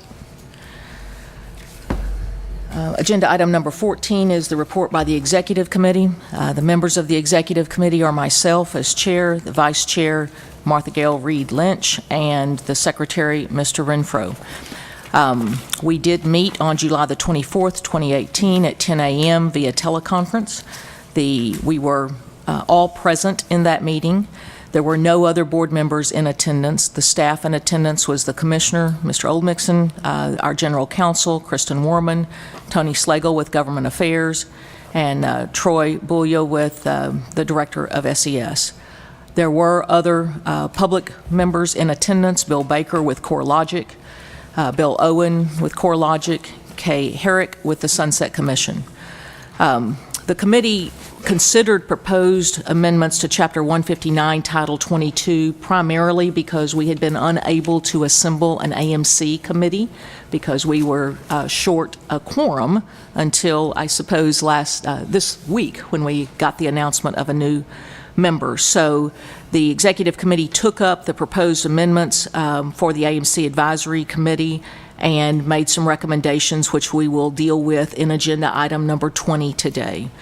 The committee also had received an issue related to the mentor conflicts of interest, and we did send that to the Enforcement Committee for consideration. You've just heard Mr. Bolton give you a report on that. We will take that up for action by the board on agenda item number 24 today. And then finally, we considered proposed changes to the MOU, or the Memorandum of Understanding, between the Texas Real Estate Commission and this board. And those were recommended for approval, and you will take that up on agenda item number 25 today. We did not schedule a future meeting date, but we anticipate one sometime in the next 30 to 40 days. Are there any questions of the Executive Committee report? Hearing none, we get to move to the exciting part of our agenda, and that's our staff report. You know, we mean that sincerely. You guys do great work, and it helps us to keep up with all that you've got going on in between our quarterly meetings. Commissioner? Madam Chair and board members, good afternoon, and thank you for being a part of this regular quarterly meeting of the board, because we greatly appreciate the time and focus that you give to this agency to guide our mission. And as you already know, we have a very full agenda today. First, I wanted to offer congratulations that are in order for our new Deputy Commissioner, Tony Slagle. We're excited to begin this new approach for the agency. Our Reception and Communications Services and Education and Licensing Services divisions are his primary focus. And as the deputy, his operational reach includes all of the support functions. But even before his official start date on August 1st, Tony immersed himself into the details of his new responsibilities and has begun implementing improvements, some of which you heard about already today. And so this approach holds great promise for our agency. Since our last meeting, we have already discussed the appointment of Mr. Mentasana to the Appraisal Management Company Advisory Committee, and so welcome to him. In addition to the creation or the separation of the Deputy Commissioner role, the other duties in the rest of the AMS staff have been redistributed to ensure that all the job functions of the division continue to operate successfully. So as an update to your orientation handbook, we've given you a new handout for you to guide you on who to contact for any areas of concern, so that it lists the contact information for each of the members of the staff at AMS, and then also in our enforcement staff, and the areas that each of them will focus on under the redistribution of responsibilities. Our exceptional general counsels are now focused on their roles as general counsel for the commission and for the board, respectively, which is to provide clear legal guidance to our policymakers, to the management team, and to all of our staff. Among other related changes, Kristen Warman will be taking on more responsibilities related to the State Office of Administrative Hearings and on the Commission side, Recovery Fund claims. But all of SOA and other district court appeals kinds of things for both the Commission and the board, which is one of her areas of significant strength, she will be focusing on. And Carrie Lewis will be advising the inspector committee, which is something that Kristen used to do. Both Amber Hinton and Dion Frederick are now each taking on full responsibility for all, respectively, the commission and board-related meetings, including respective committee meetings. Christine Anderson has a new title, Public Affairs and Communications Manager. She'll be coordinating all external communications and related internal messaging, acting as a facilitator for agency staff in all communications-related projects. In addition, any legislative office staff and constituent-related calls will now be directed to her. And if you have any questions about the responsibilities of any individual, you're free to call me or any one of the AMS staff, and we'll make sure that you get connected to the right person. The agency review by Sunset Commission staff is ongoing. Our agency staff has been working very hard to provide information as requested by the Sunset staff. This process may be challenging at times, but we believe the agency will come out on the other side much stronger, more efficient, and more fully equipped to continue our dual mission of serving the people of Texas by ensuring qualified and ethical service providers in the real estate and appraisal arena. The final Sunset report is due to be published in October. Our agency meeting with testimony before the Sunset Commission is scheduled for November 14th and 15th, and we will keep you posted on all of these matters as these dates get closer. We're also pleased to announce that the agency has been awarded not one but two communications awards by the Association of Real Estate Licensed Law Officials this year. We won an award for our new integrated communications strategy, which includes our new targeted email messaging strategy, 3 newsletters, and a robust social media outreach, including the Facebook town halls. Well, we've also been recognized for our board and commission meeting communications, which includes our live stream webcast, the format of our meeting video minutes uploaded to our website and tagged to quickly give interested constituents easy and full access to everything happening in our open meetings.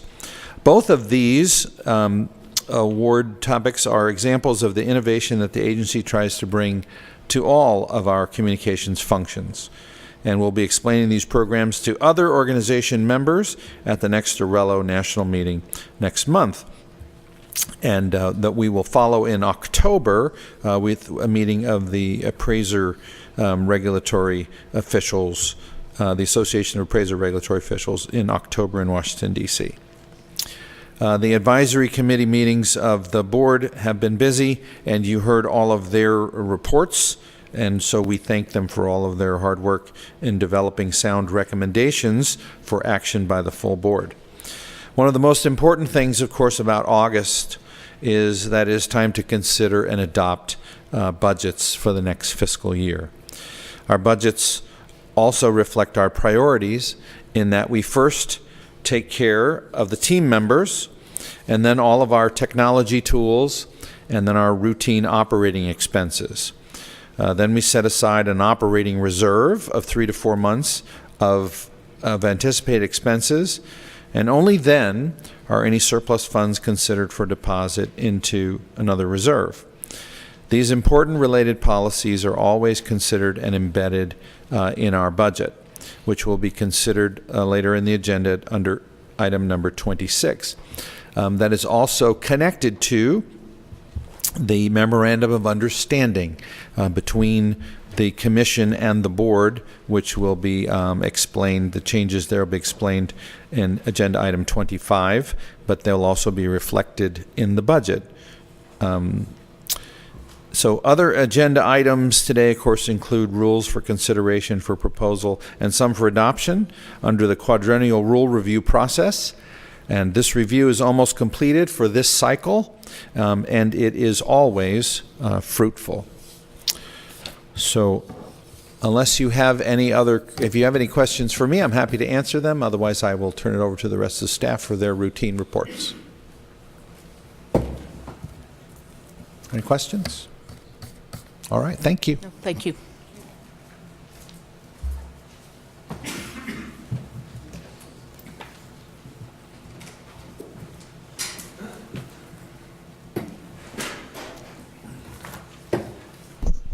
Good afternoon, board members. Tony Slagle, Deputy Commissioner. I don't actually have a report. Just coming up to say this is where I would be giving my updates on the upcoming, or on the updates on the call center, as well as any other processing things that we do. It's just coming up to, as a placeholder, to let you know this is where I will be presenting information and answering any questions you might have. So, thanks. Thank you. And normally we would hear next from Ms. Dienda on behalf of our call center and RCS, but we already heard that report earlier, and so moving on to Gwen. Good afternoon, Madam Chair and board members. We have a new team member in the Education and Licensing Services Division that I would like to introduce to you. Her name is Norma Marquez, and Norma joined us on May 21st. Norma has a 12-year career with Nordstrom in various management and HR-related positions. She's worked with the Health and Human Services Commission, assisting with Medicaid for the elderly and people with disabilities for several years. Norma enjoys serving our community and assisting those in need, and she is an avid runner in her spare time. Help me to welcome Norma.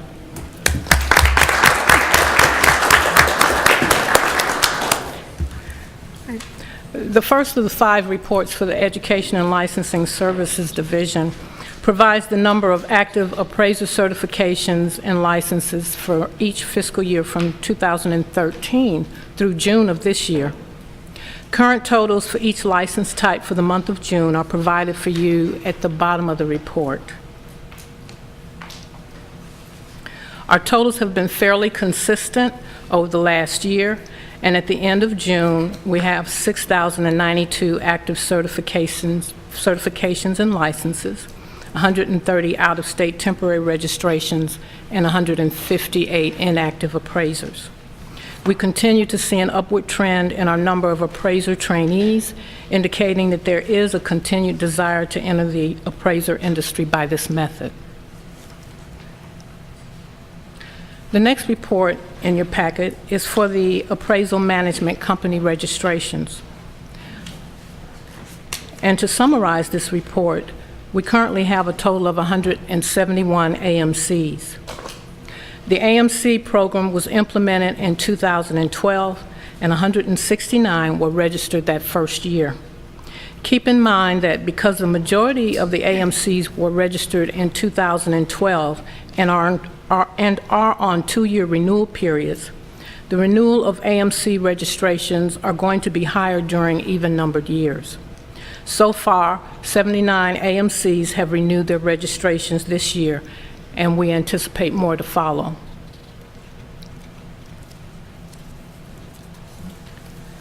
The next report before you is the L1 report, which provides a fiscal year-to-date comparison of original applications received, licenses issued, as well as renewal activity. The column to your far right provides the percentage of change for each line item. This report reflects that the total number of applications and renewals received and processed remain fairly consistent, and there have been no extreme fluctuations in volume during the past 12-month period. The next report reflects our examination activity.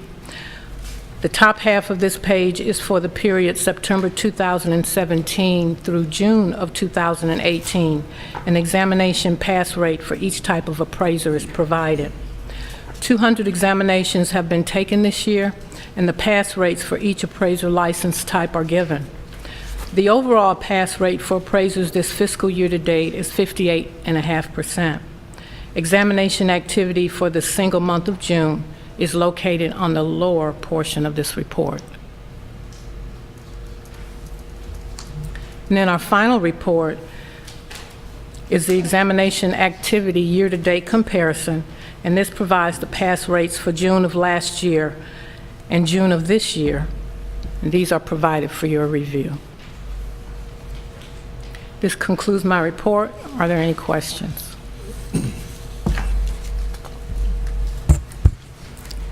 There don't appear to be any. Thank you. Thank you.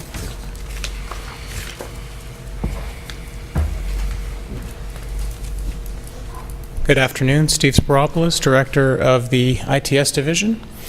So before you today, you have the I-1 report, which shows you the website utilization and how much our online transactions are being used. So from the prior fiscal year to date, if we compare our numbers for total pages viewed, you'll see that the old number is reflecting a much larger amount. That is a result of the fact that when we launched the TALCB website a couple of years ago, our internal staff were using some of the tools on the site, and it would get the numbers up. So there isn't really a reduction of visits to the site, total pages viewed overall, but that was a number that was just artificially inflated in the past.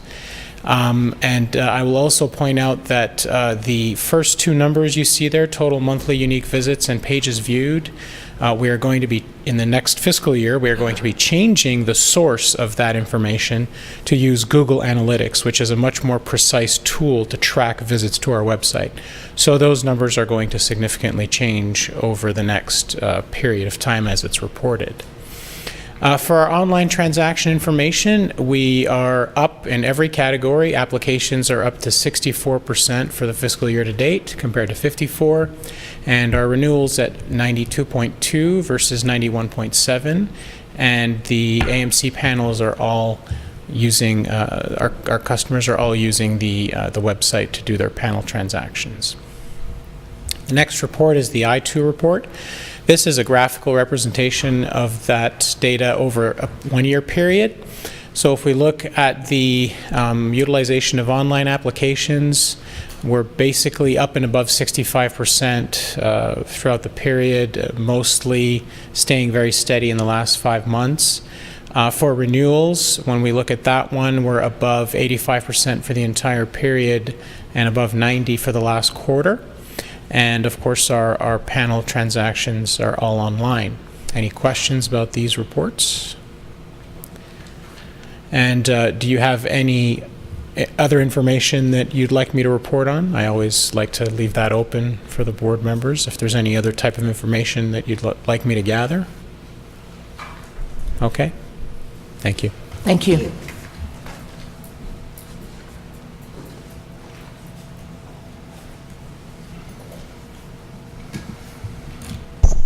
Good afternoon. Melissa Huerta, Accounting Manager, Staff and Support Services. Priscilla is our director, and she's attending the Public Funds Investment Act training today, so I'll be giving the report for her. So the report before you here is our S1 report, and it's a budget as of June 2018, and there are some comments listed on there, so if you had any questions about any of the variances, our expenditures are running a little bit lower than what we had projected, and the revenues are slightly higher than what we projected we'd be at this time.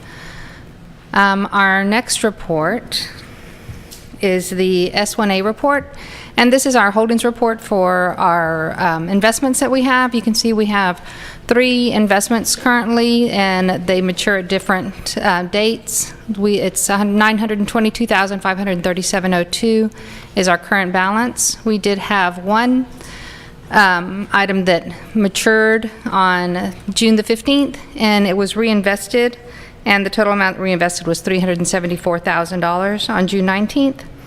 And the investments were made in compliance with the board's investment policy. Are there any questions on the report? All right, thank you. Thank you.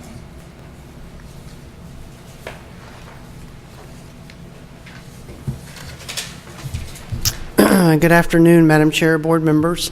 Troy Bollier, Director of Standards and Enforcement Services. Before I give my report, I did want to introduce one new staff member. Candace Valdez. Candace, if you'd stand up. She joined the division on July 1st as our new legal secretary. Candace comes to us from a background in customer service and office administration, and we're very excited to have her on board as a member of our team. So please join me in welcoming her.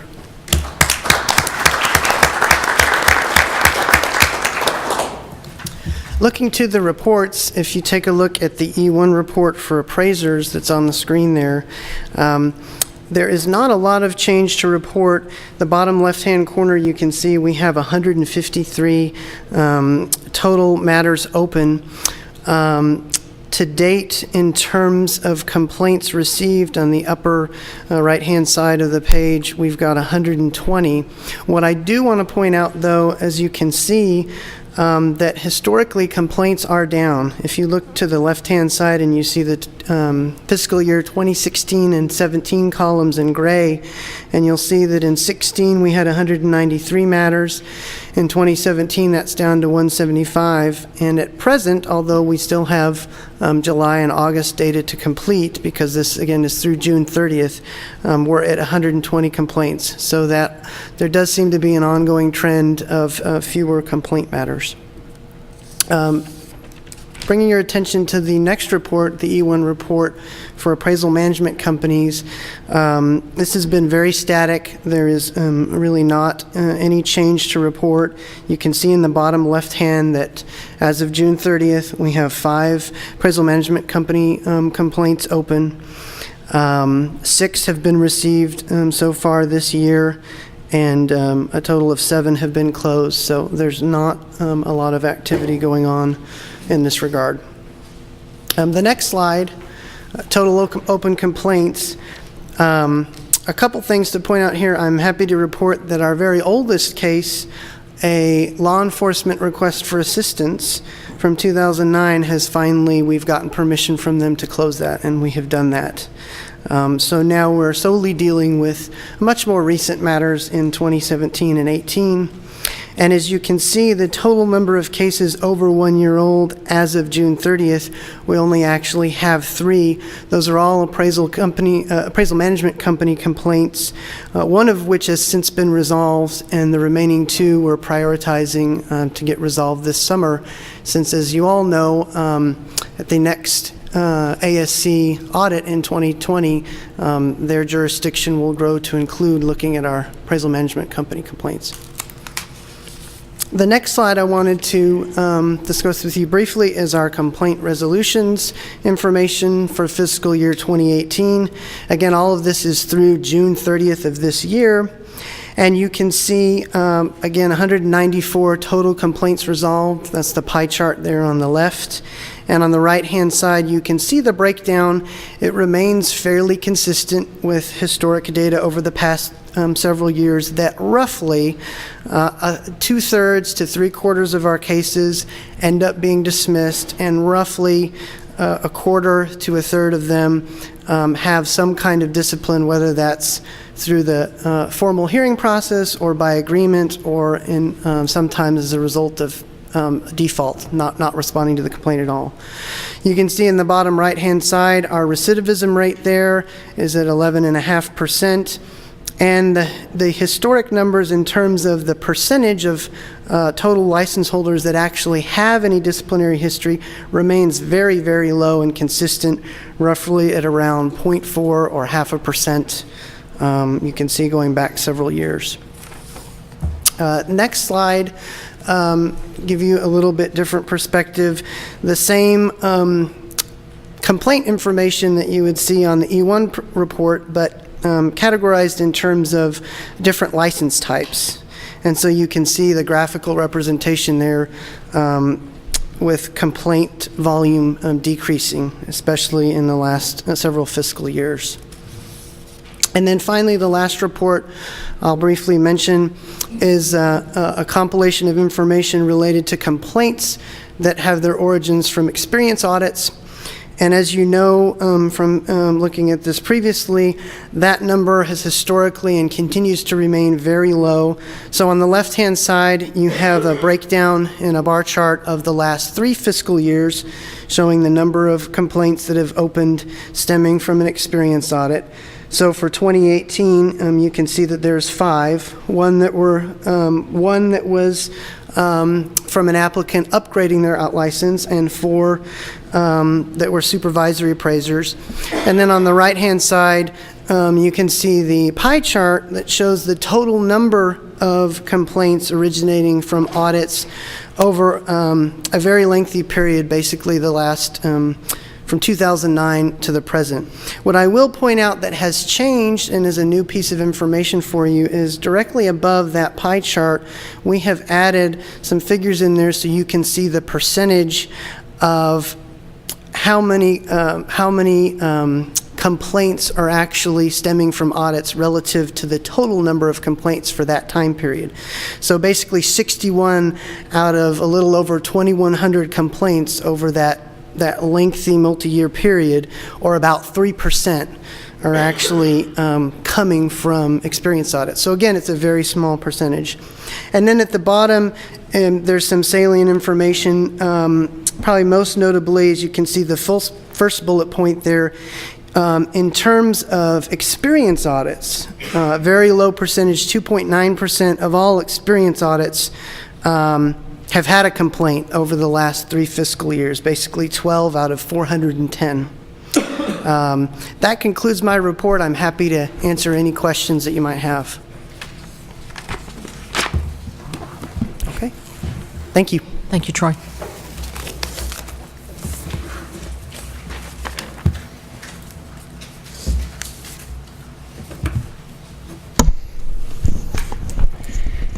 Madam Chair and board members, good afternoon. Kristen Warman, your General Counsel. Moving to Agenda Item 16, the discussion and possible action to adopt amendments to 22 Texas Administrative Code, Chapter 153, rules relating to the provisions of the Texas Appraiser Licensing and Certification Act. You will note that there are several sections in Chapter 153 up for adoption before you today. These amendments were proposed following a comprehensive review and the amendments better reflect current TALCB procedures and practices, and the amendments are designed to simplify and clarify the rules where needed.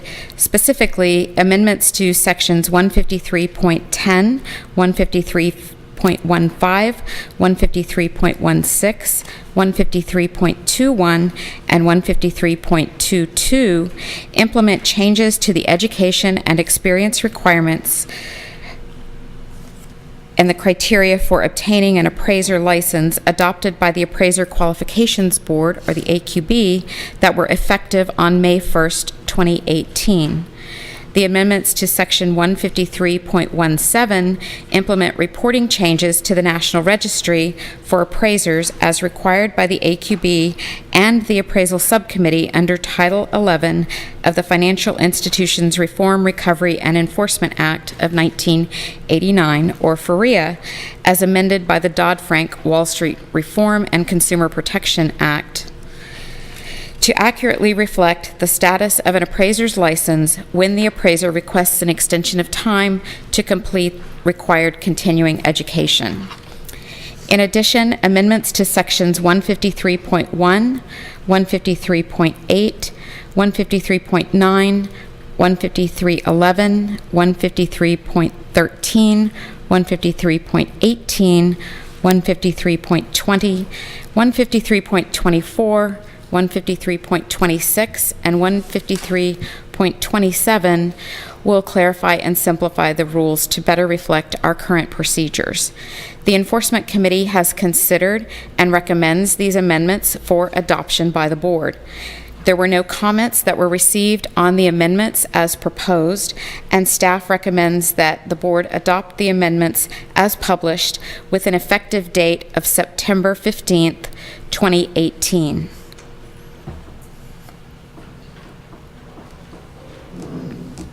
Madam Chair, Mr. Pena. I move that the staff is authorized on behalf of this board to submit for adoption amendments to 22 TAC Section 153.1, 153.8, 153.9, 153.10, 153.11, 153.13, 153.15, 153.16, 153.17, 153.18, 153.20, 153.21, 153.22, 153.24, 153.26, and 153.27, along with any technical or non-substantive changes as required for adoption, with an effective date of September 15, 2018. Second. Thank you for doing the heavy lifting, Mr. Pena, and thank you. Thank you for the second, Mr. Black. Any discussion? All those in favor? Aye. Is there anyone opposed? The motion passes unanimously. We'll move to agenda item number 17, the discussion and possible action to adopt new Rule 22 TAC 155.3, work relating to commercial real estate transactions. We'll let Kristen open the item, and then we do have a couple of public comments related to this item.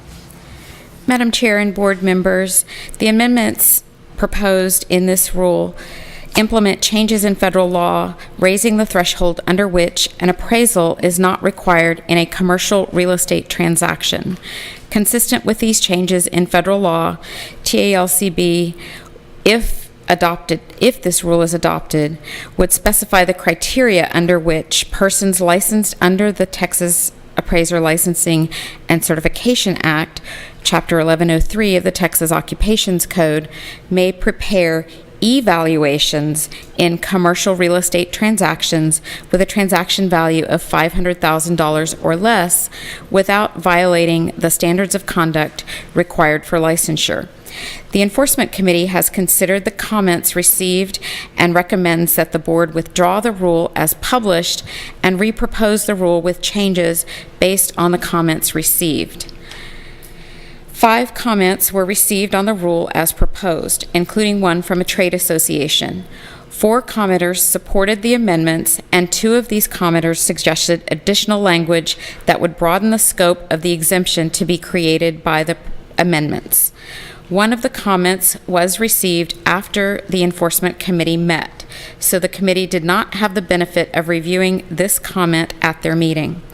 This commenter opposes the amendments on the grounds that the Appraisal Standards Board, or the ASB, has exposed suggested revisions to the next edition of the Uniform Standards of Professional Appraisal Practice, or USPAP, that, in quote, if adopted, would accomplish the stated intent of the proposed 22 TAC Section 155.3 and would apply to all appraisers in all assignments, end quote. This commenter requests the board to refrain from adopting this rule at this time. Staff is recommending that the board withdraw the rule as published. Thank you. Madam Does Chair. anyone, I was going to say, does anyone have questions or comments before we ask for public comments? No. We have 2 people that have registered to speak. We certainly want to give them an opportunity. Ms. Linda Powers with the Appraisal Institute.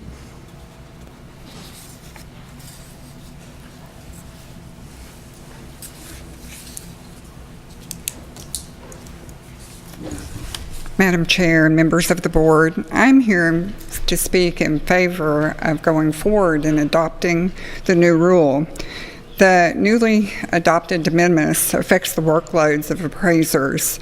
Evaluations provide an opportunity for appraisers to expand the services they offer and make up some of the work that they have lost. Appraisers are the most qualified to do evaluations. However, they are the ones that are not allowed to do them. This means that the work is going to be done by real estate brokers and other real estate professionals. Why do we let people who are less qualified than we are perform the work and not the appraisers? This reduces the available workload for appraisers, and it will continue to reduce the status of work available for appraisers to perform. I request that you consider passing the rule, and I request that the wording be amended to reflect, to be amended and changed to according to the definition that was provided in the original wording, where the definition of a real estate of an evaluation was a real estate transaction. It was a federally related transaction, and that's USPAP related.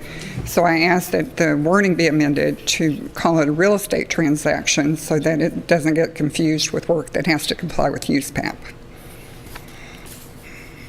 Thank you. Thank you. We appreciate your comments. Scott DeBasio for the Appraisal Institute.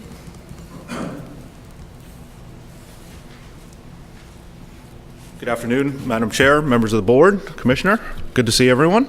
I'm Scott DiBiasio. I'm here on behalf of the Appraisal Institute, 7 chapters, several thousand members here in the state of Texas. I appreciate the opportunity to appear before the board and to provide some additional comments and to respond to some of the comments from the one entity that did submit a comment in opposition to this proposed rule. You have a copy of our comment letter, the comment letter that was submitted on behalf of the 7 chapters. I trust that you have read through it. And I did want to make one additional point, which is that I'm sure that you've heard that people say that appraisers can already perform evaluations, and that comment is absolutely true. Under USPAP, specifically Advisory Opinion 13, appraisers have the ability to produce restricted appraisal reports that look like evaluations. The only problem with that is that the users of evaluations have very, very little use and no utility for a restricted appraisal report when they are allowed and under federal law to use an evaluation. Evaluations and appraisals, restricted appraisal reports, are mutually and very distinct and separate products. When a lender is allowed to use an evaluation under federal law, that's exactly the service and the product that they want. When they are required to obtain an appraisal, that's exactly the service and the product that they want. Evaluations and appraisals are not substitutes for one another. They are mutually and separately exclusive products. So when a lender wants an evaluation, that's exactly what they want.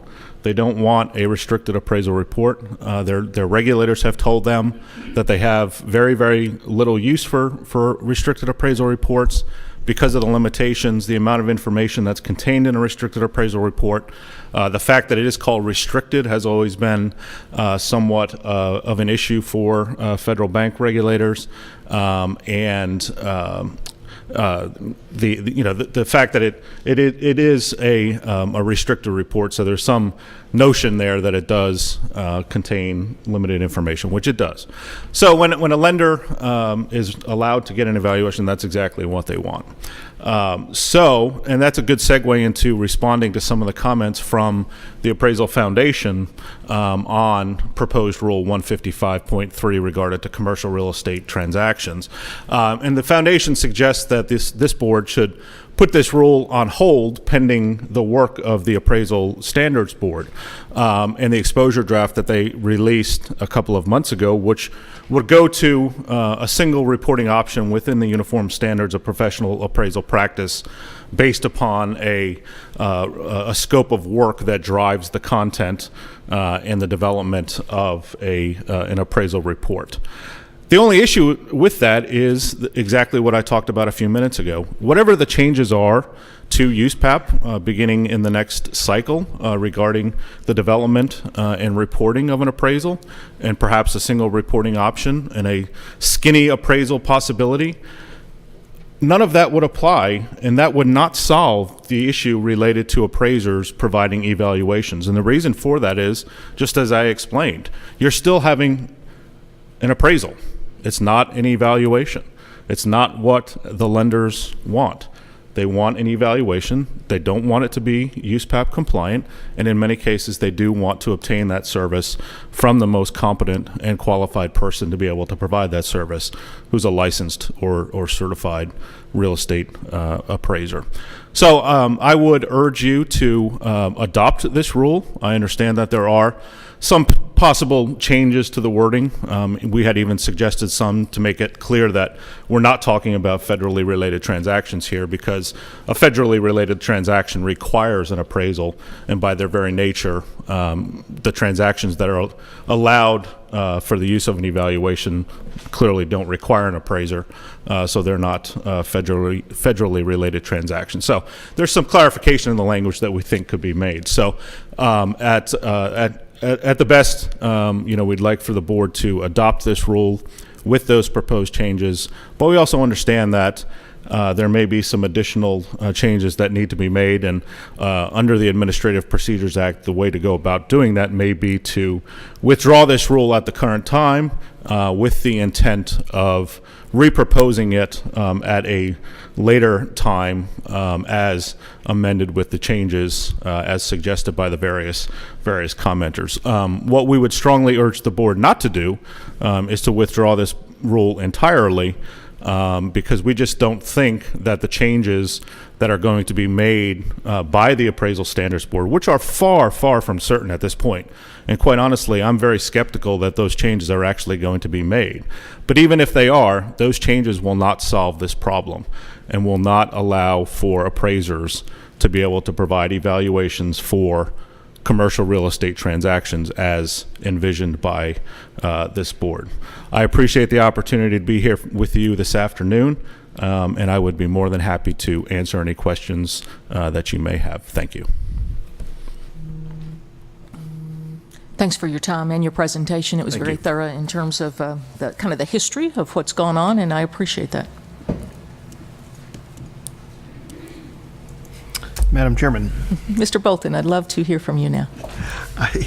Yes, I would like to make a motion that the staff is authorized on behalf of this board to withdraw the Rule 22 TAC 155 TAC 3, work relating to commercial real estate transactions, as published in the Texas Register.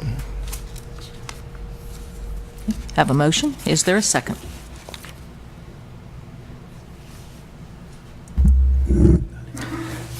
Madam Chair, I'd like to propose perhaps a slight modification to the motion for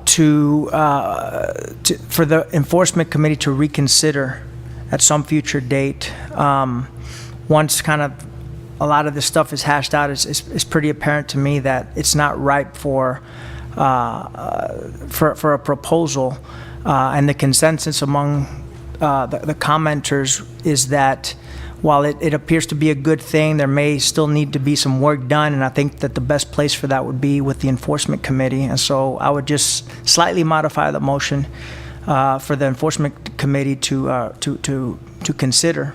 Okay. So let's consider let's consider Alex's comments as a second. That opened the floor for conversation, and thank you for the comments. Madam Chair. Chance, would you consider?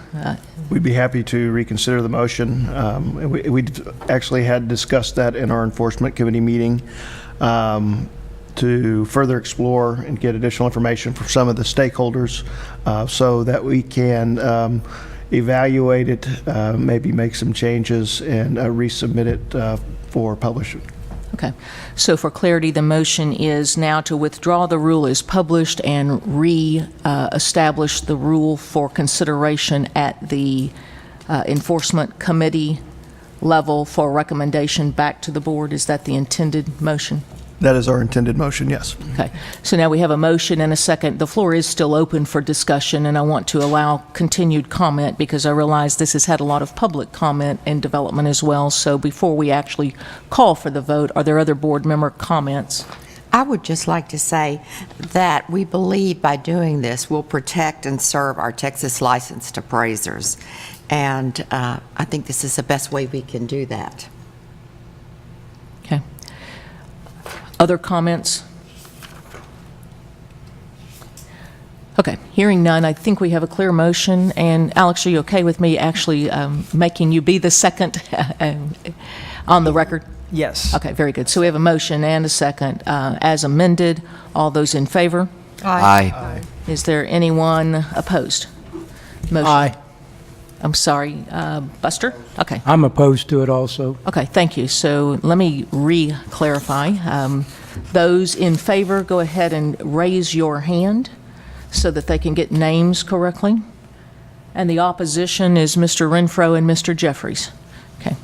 As it goes to committee, and again, you're not obligated to comment, but is there anything that would be helpful as it's being re-proposed from either of you that are in opposition that you choose to acknowledge right now? Well, my biggest comment is, concern is that under the proposal, we're talking a lot about evaluation. I'm an active and appraiser, certified general appraiser, and I don't even know what evaluation means.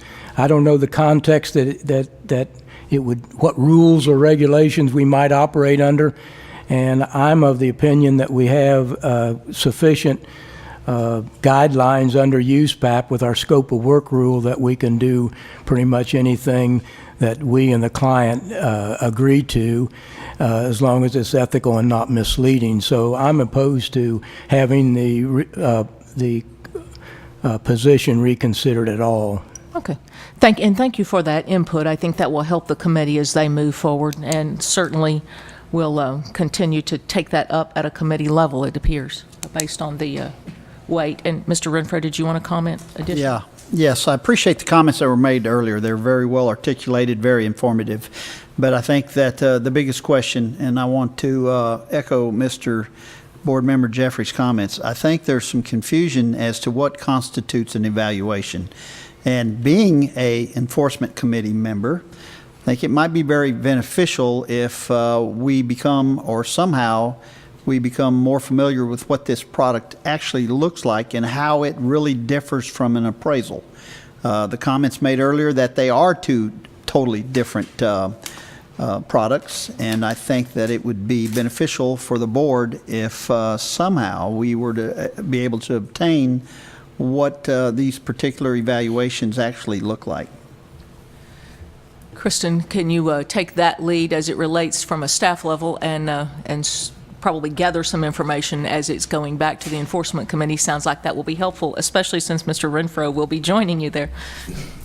Yes, of course, Madam Chair. Thank you. All right. That takes us, thank you all for the input there. I think it's an important conversation to have. So let's move to agenda item number 18, the emergency rules.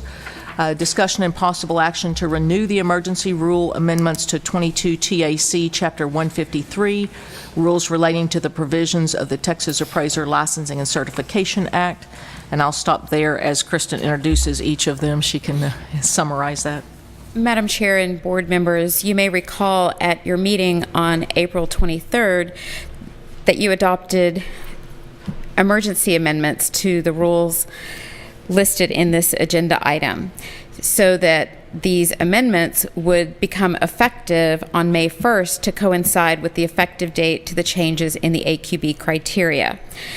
Because the APA only allows those emergency amendments to remain in effect for so long, what we are asking you to do in this amendment, or in this agenda item, is to renew those emergency amendments so that they will remain in force until the final rules, which you just adopted in agenda item 16, will take effect on September 15th. Because there's a gap of about 2 weeks since the original filing was due to expire on August 29th.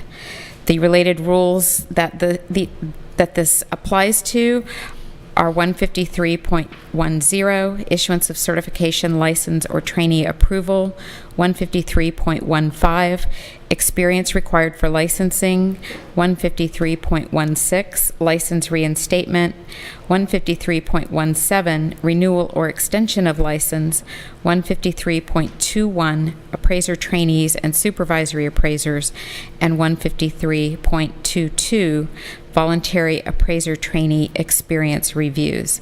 Staff is recommending that the board renew these emergency amendments as presented. Thank you, Kristen. Madam Chair, Ms. Lynch.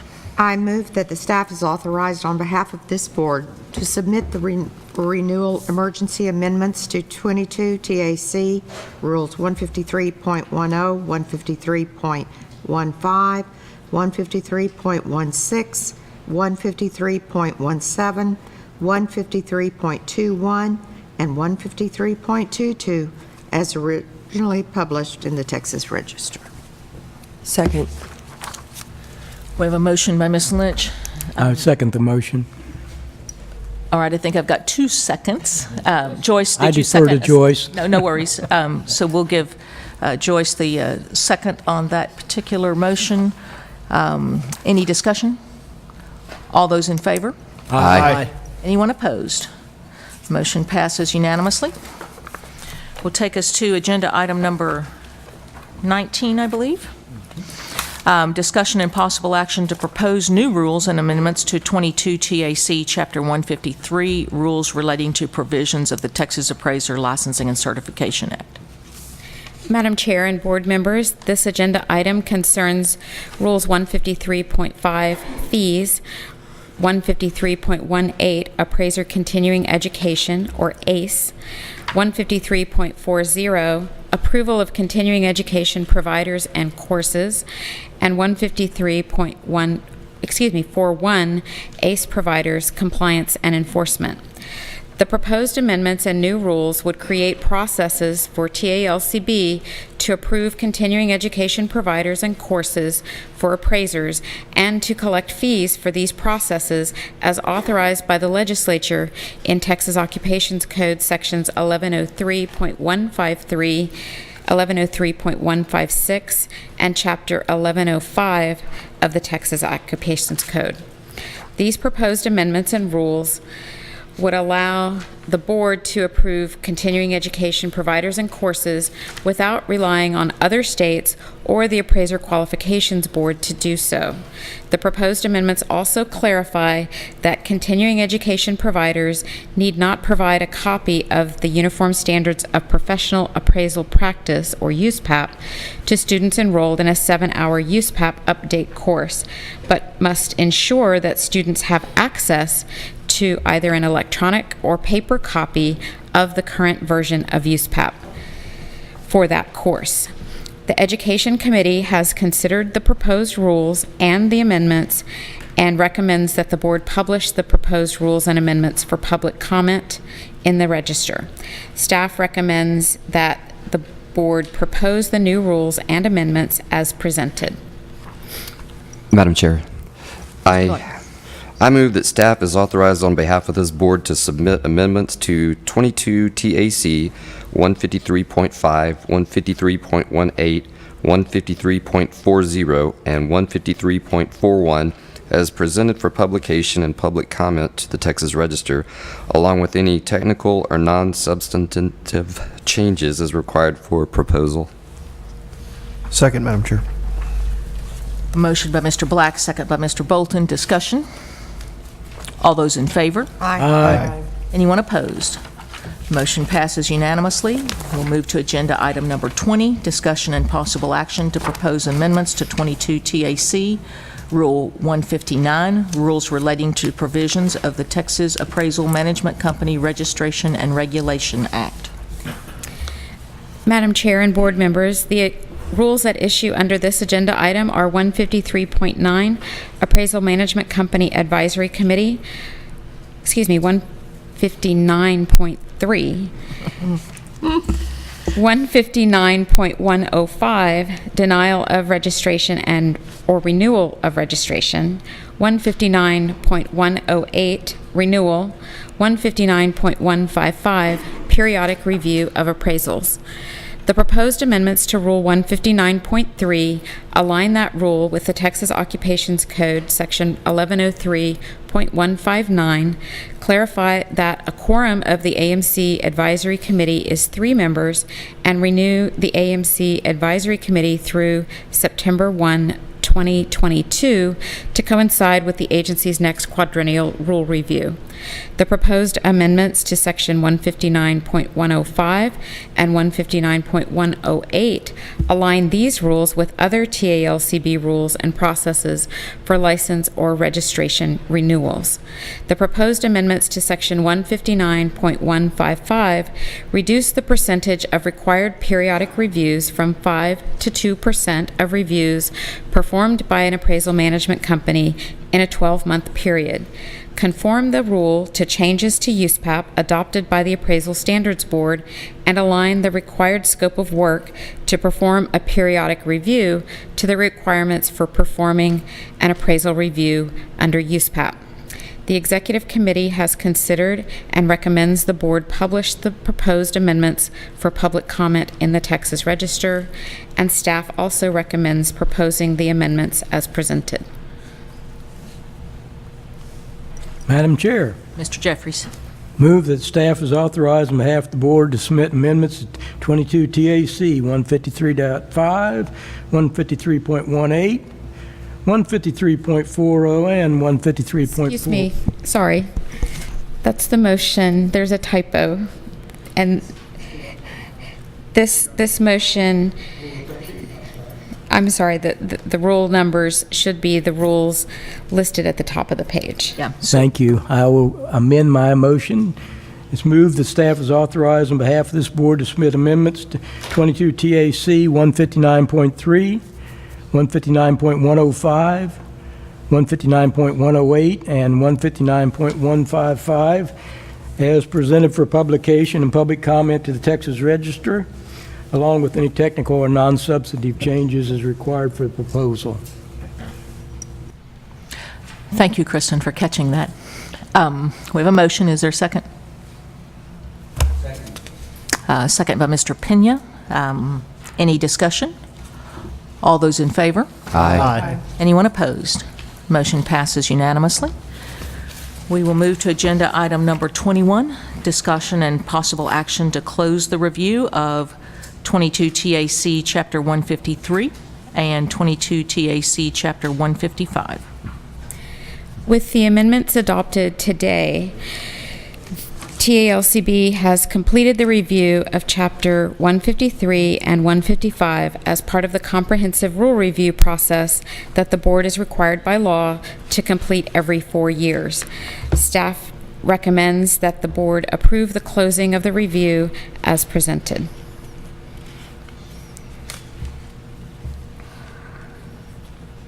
Madam Chair, I was just going to ask, are you all waiting on each other? Mr. Renfro? I would like to move that staff be authorized on behalf of this board to close the review of 22 TAC Chapter 153, rules relating to provisions of the Texas Appraiser Licensing and Certification Act, and 22 TAC Chapter 155, rules relating to practice and procedure. Madam Chair, second. A motion by Mr. Renfro, second by Mr. Bolton. Any discussion? All those in favor? Aye. Anyone opposed? Motion passes unanimously. Flip it back over so I can see what you have. Yes, it's just the MOU to follow. Gotcha. Because All it's right. related. Agreed. We will move to pending business.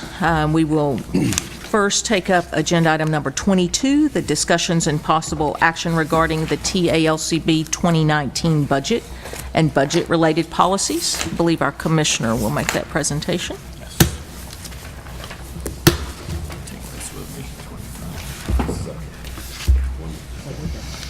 While he is en route, I will ask the board if you will also, we're going to adjust the agenda one more time, and while he is down, actually making the presentation, we'll take up agenda item 25 after 22, which is the MOU related to our understanding and agreements with TREC, and are really budget-related, so that'll let us handle both of those in a timely manner.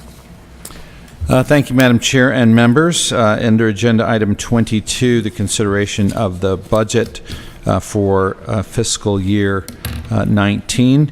On the dais, when you arrived today, was the latest version of the budget, and you can tell you are looking at the latest version.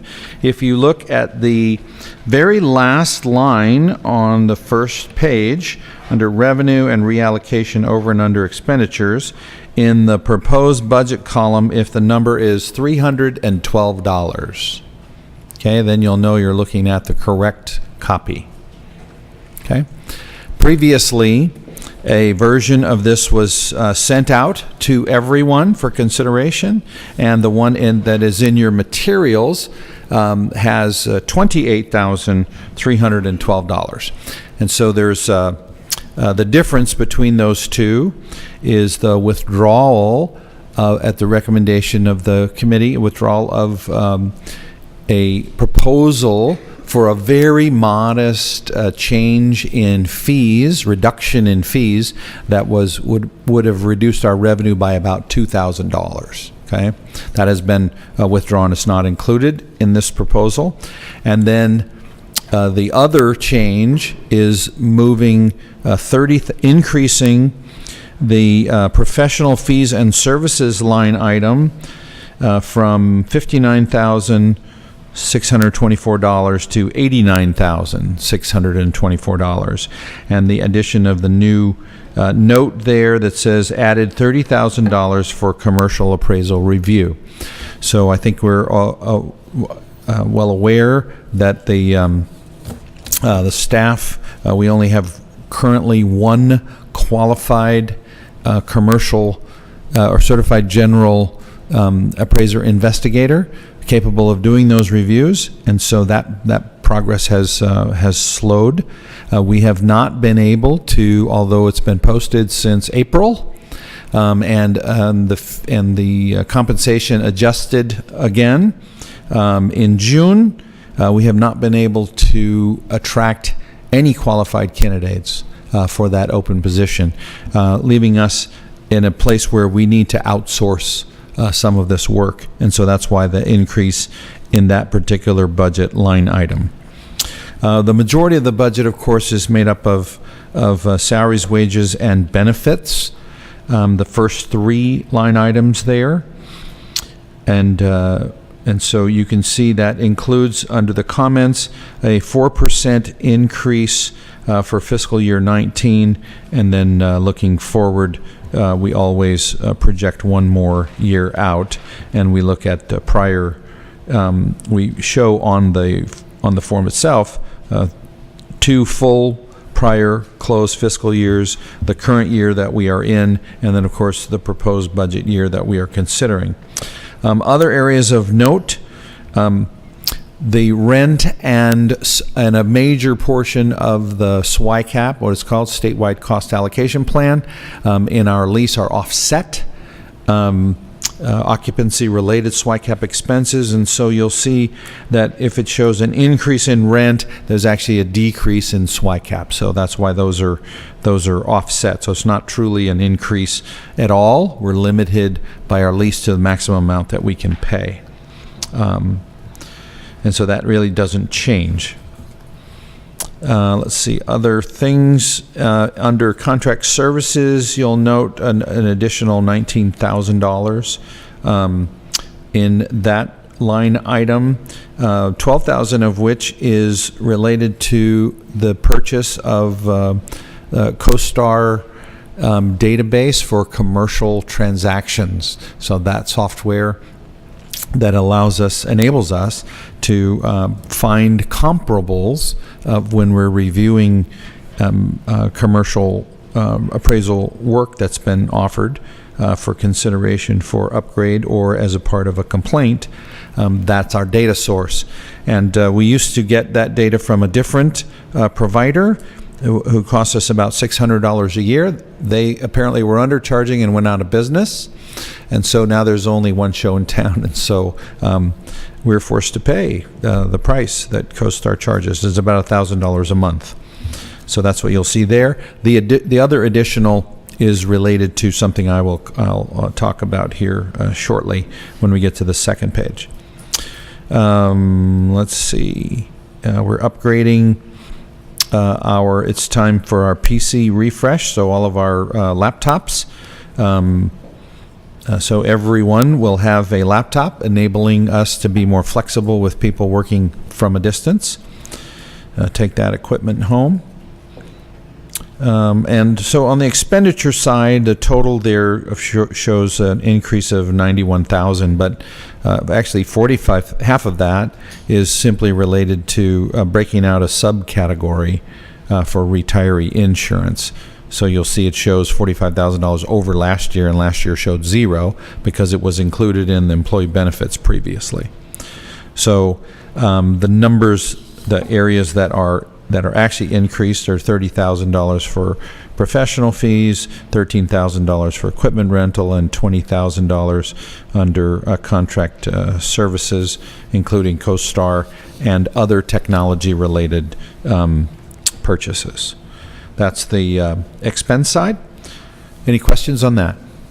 Okay, on the revenue side, we changed our methodology of estimating to go from a lower percentage of last year's number to an average of the last 5 years. So regardless of whether the market is rising or falling, it'll be tempered by averaging over that time period. We just believe that to be a much more defensible practice than the somewhat arbitrary conservative approach of taking a percentage of last year's. Of course, you will see that there is an AMC revenue carry forward proposal of $302,606, and that is, of course, because of the number of AMCs that renew in the even-numbered years since we started in 2012, as Ms. Huerta said. In order to normalize that or spread that across a 2-year period, that's what we do. We carry forward some portion of that in order to have equal amounts in each year. Total revenue and total expenses offset against each other gives us a slight net positive of $312. Any questions on the revenue side? Okay, and if you'll turn to the second page, I wanted to note a couple of things. One is that the Budget Committee did accept the recommendation of the Long-Term Facilities Master Plan Working Group to not deposit any funds into the Long-Term Facility Master Plan Reserve, and so you'll see that it shows 0. There's just a dash in that line, which is the bottom line that is highlighted in brown. Okay, curtail deposits until legislative approval to engage with TFC is obtained, or other indication, positive indication from leadership. But if we jump back up to the top of the brown highlighted sections, we start with a projected cash investment balance projected on August 31st to be about $1.7 million, of which $538,000 roughly is proposed to be set aside. That's our 4 months operating reserve. And then we have we have an education reserve. And prior to the time that it became mandatory under the statute to dedicate our administrative penalties to the education reserve, we did it as a matter of policy. So the difference between that is the amount that is unrestricted is amount that was voluntarily placed there. The dedicated or restricted portion is so that's $80,000.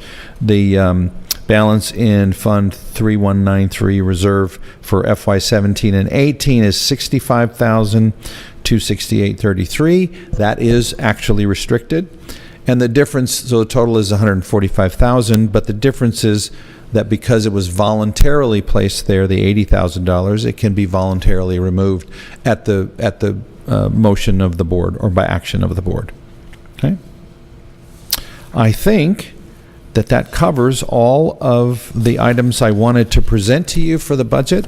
It is often, well, it is a very technical process to keep all of that done well, and I give a tremendous amount of kudos to the staff that helps work on that to try to make it as simple, accurate, and defensible as possible when we're making a proposal to you for adoption. So I'm happy to answer any questions that you have. I'll be glad to form a motion. I don't want to cut anyone off. I do have questions. I just wanted to make sure there weren't others that had questions first. And I apologize for the slowdown, but I do want to make a couple of comments. So first off, thank you for not reducing the fees. While we always appreciate the opportunity to have money given back to the appraisers, I think I speak for the industry as a whole to say we'd much rather you answer the phone in a timely manner and get our license renewed in a timely manner and look at our upgrades in a timely manner. And so if we need to leave the money there, I want to be sure that we do that. In that regard, I am curious.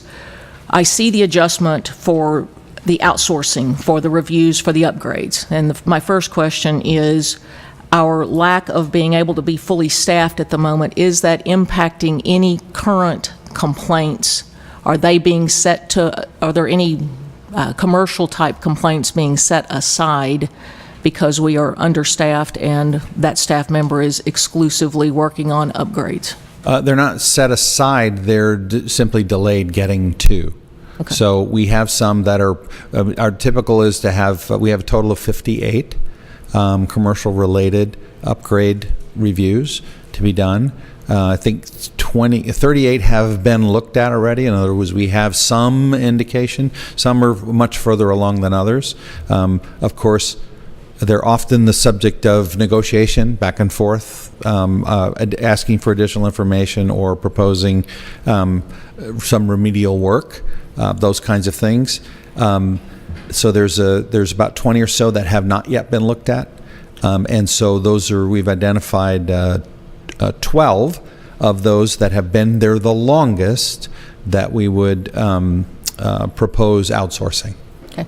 And I may not have been clear on my question. Are there any complaints being set aside, or are all of these, the numbers that you were just giving me, the 12, are all those related to an attempt to upgrade their license from residential to general? Yeah, I apologize for not answering clearly. Jim is also handling, or this, one investigator is handling all of our commercial-related complaints as well. So some of those are able to be sent to PIC members, and so there's some movement there. I don't believe that we have, subject to, well, he's not here. They're not here anymore. I don't believe that we have any. The only commercial ones that I'm aware of that are going to, or scheduled for SOA, is actually related to an upgrade request that was denied. I don't think there are any commercial complaints where we're currently scheduled at SOA.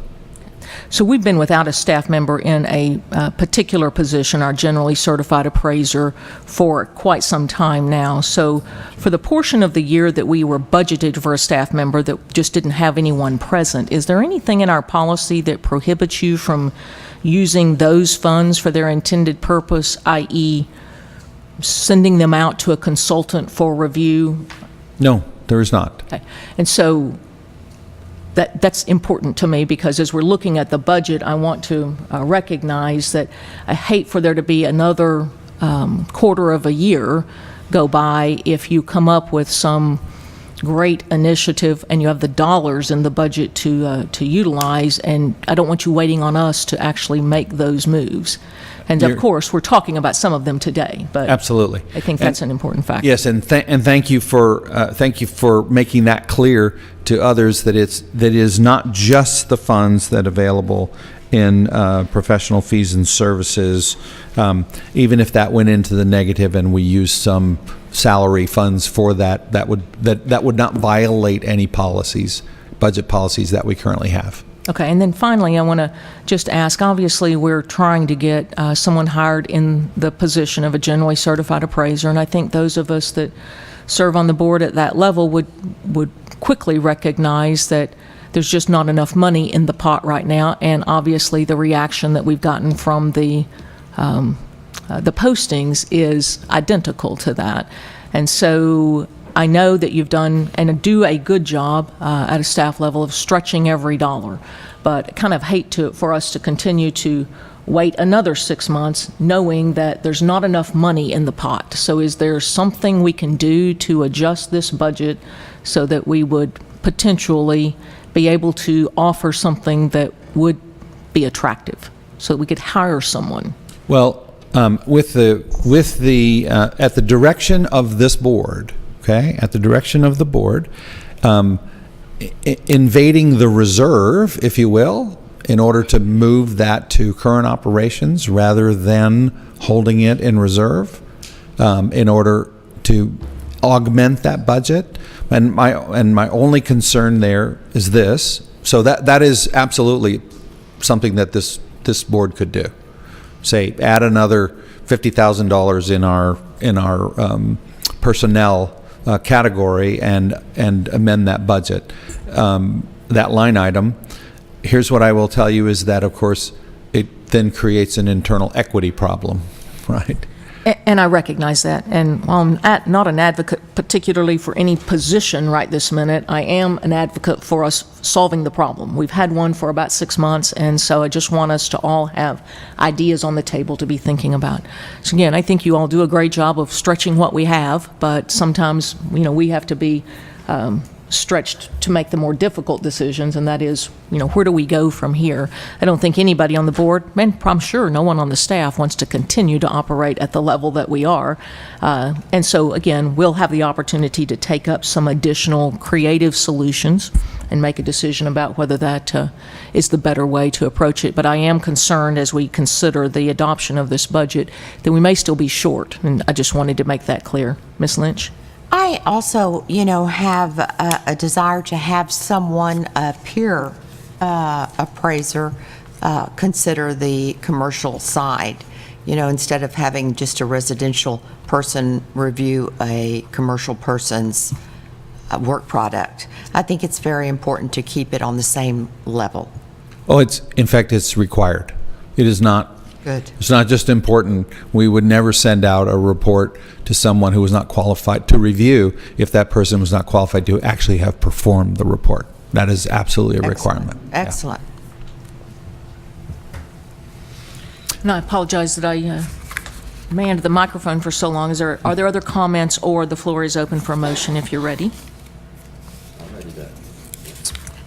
I'm going to go ahead and form a motion then. I move that the board approve the fiscal year 2019 budget and budget-related policies as presented. Second. We have a motion by Mr. Black and a second by Mr. Pena. Discussion? All those in favor? Aye. Anyone opposed? Motion passes unanimously. We will now take up the MOU, which is agenda item number 25. Thank you, Madam Chair and members. I know in my report, but I wanted to reiterate it, and I apologize for not doing it during the budget.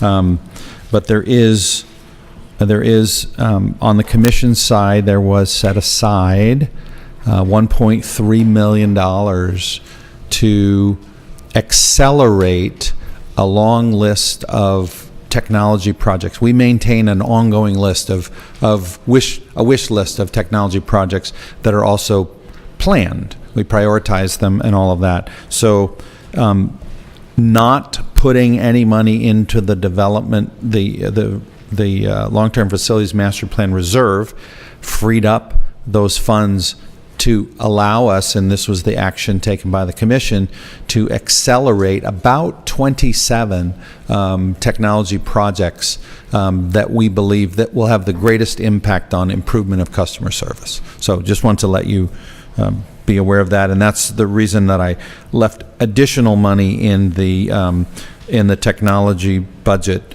for the board as well, in case any of those particular things give the board or trigger the need for the board to have a specific improvement done just for the board. So that brings us to the MOU. So the MOU actually reflects that change. There's really two changes to the MOU. So I will start under section Roman numeral 4, paragraph 4, section C, 7 and 11 and 12. The impetus of that particular change there is that prior to this proposed amendment, so today, when a software service is purchased or contracted for, we go through this painstaking evaluation of how much of that should be borne by the board and how much should be borne by the commission. Is it directly related to a staff improvement function? Is it more for, I'll give you an example, CoStar is 100% for that software service is 100% for the board. So it's borne 100% by the board. But probably the largest one, of course, is the maintenance of our current Versa database. The database, of course, is a very complicated piece of software and support, and it is ongoing. That we're making changes to it all the time. It has been allocated. The cost has been allocated based on the number of license holders. That's the appropriate metric that we used before. And so with 180,000 license holders on the commission side and 6,000 license holders on the board side, the total net was less than $5,000 was being actually borne by the board. And yet we were spending a lot of time determining, not just for that, but for each and every software purchase, whether any appropriation was or allocation was appropriate. To just stop that madness, the recommendation was, and it was approved by the commission, they're willing to absorb this change. It's a small change, as I said, but that all software becomes part of the general IT support services that fall under the MOU. Okay? All software falls in that category unless it is directly requested by the board specifically for a board function. So those three changes, that's all they do. Okay? Those three changes combined reflect that particular reallocation, if you will. Okay, any questions about that? The other paragraph or section Roman numeral 5 is the effective date, of course, would change to be September. And then if you'll turn to Exhibit A, the changes here reflect, of course, the creation of the Deputy Executive Director position, or Deputy Commissioner position for the board. And so, as you can see previously, 20% of my salary and benefits were allocated to be borne by the board. Now 10% of mine and 10% of Tony's. So it's still 20%, but it's a slight savings to the board because I make a little bit more than he does. And then the recording secretary, the other change there, the recording secretary, we actually, for the other two positions, and we did this for all the positions where there's shared assets. If it's 100%, one person like Troy works 100% on commission stuff, board stuff. He never works on commission stuff. Well, then all of his expenses are borne by the board and all of the enforcement staff. But in education and licensing, and with the recording secretary, with Dion's position, there's just not enough work. It's borne, everyone in those areas. There are some people who work both on board, very few that work on 100% of board-related stuff. Mostly people work on both board and commission. And so what is the appropriate allocation? So we actually asked the individuals and their division directors to reassess the amount of time that they spend. We gave them a few weeks to do that, and then they came back and gave us recommendations, and that is reflected here. So we believe this to be a much more accurate, given today's situation, not what it was 2 years ago or a year ago or 3 years ago. But today's situation. And so our general counsel remains at 60%. Board, her time and attention is given to the board, and 40% to the commission. But for our recording secretary, Dion has taken on some additional Public Information Act related duties that benefit the entire agency, and so that's been switched from 60-40 to 40-60. And then the last one is there's an education and licensing specialist, a person actually on the education side, who was previously thought to be 100% board, and actually it turns out she's only about half board related. There was one person who was 75% board and 25% commission that is actually doing 100% board. And so that person disappears off of this, and the education person at 50% comes back onto this. So this is really, I know it's a very long explanation for, we try to be very accurate in updating this to accurately reflect the amount of time and attention given to board matters. So any questions about that? Okay, hearing none, that's all the information I have to present to you. Now it's up to your board action. Chairman,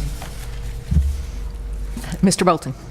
I move that the board approve the changes to the MOU between TALCB, TREC as presented. I'll second. We have a motion by Mr. Bolton. We will give Mr. Renfro the credit for the second. Any discussion? All those in favor? Aye. Is there anyone opposed? Motion passes unanimously. We will move to agenda item number 23, the update regarding the 2018 Appraisal Subcommittee final review. Ms. Warman? Madam Chair and board members, the Appraisal Subcommittee's final review for 2018, which covers the past 2-year period, is in your materials under tab for Agenda Item 23. This review gave an overall rating of good for the Texas Appraiser Regulatory Program. The ASC noted 2 areas of concern in the review with regard to listing appraisers who receive an extension of time to complete required continuing education as active on the National Registry.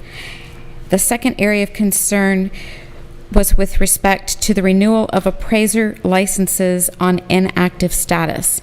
Staff has already taken steps to change our internal procedures and provide additional training, and the board has adopted rules today to address the areas of concern noted by the ASC. Texas will remain on a 2-year review cycle, with our next review to occur in 2020. That review will also include a review of our appraiser regulatory program as well as our appraisal management company regulatory program. Any questions? May I add one comment to that? And this is just one of those long-range planning things.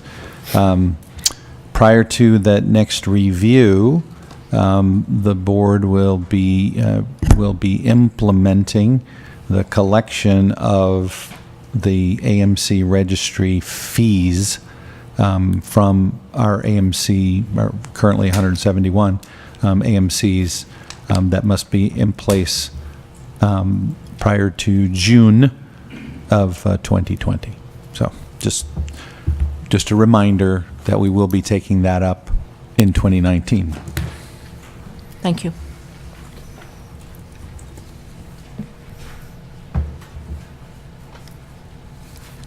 Okay, I'm sensing that we're going to need a break soon because everything is slowing down. So I would ask, I think where we are is there any comments that anyone would like to make as it relates to agenda item number 23? Do you need any formal action, Ms. Warman? Okay. No, ma'am. Sensing the current state of my board members, some of which are sending me notes, we will take a 10-minute break, and we will return here at 2:45. We are generally reassembled at 2:45. Let the record reflect that we have one board member who I'm sure will be joining us shortly, Alex Sostri. It will be, I'm sure, coming back. We are to agenda item number 24A, discussion and possible action regarding recommendations from the Enforcement Committee regarding proposed changes to mentor guidelines. Madam Chair and board members, the Enforcement Committee considered and recommends changes to the mentor guidelines to clarify the role of appointed mentors. You can see the proposed changes on page 203 of your materials. The language that is being added to the guidelines is language that appeared in a previous version of the guidelines, and the Enforcement Committee felt it important to make sure that language was added into the current guidelines. Thank you. Madam Chair. Mr. Jeffries. Move the board adopt changes to mentor guidelines as presented. Second. We have a motion by Mr. Jeffries, a second by Mrs. Lynch. Any discussion? All those in favor? Aye. Anyone opposed?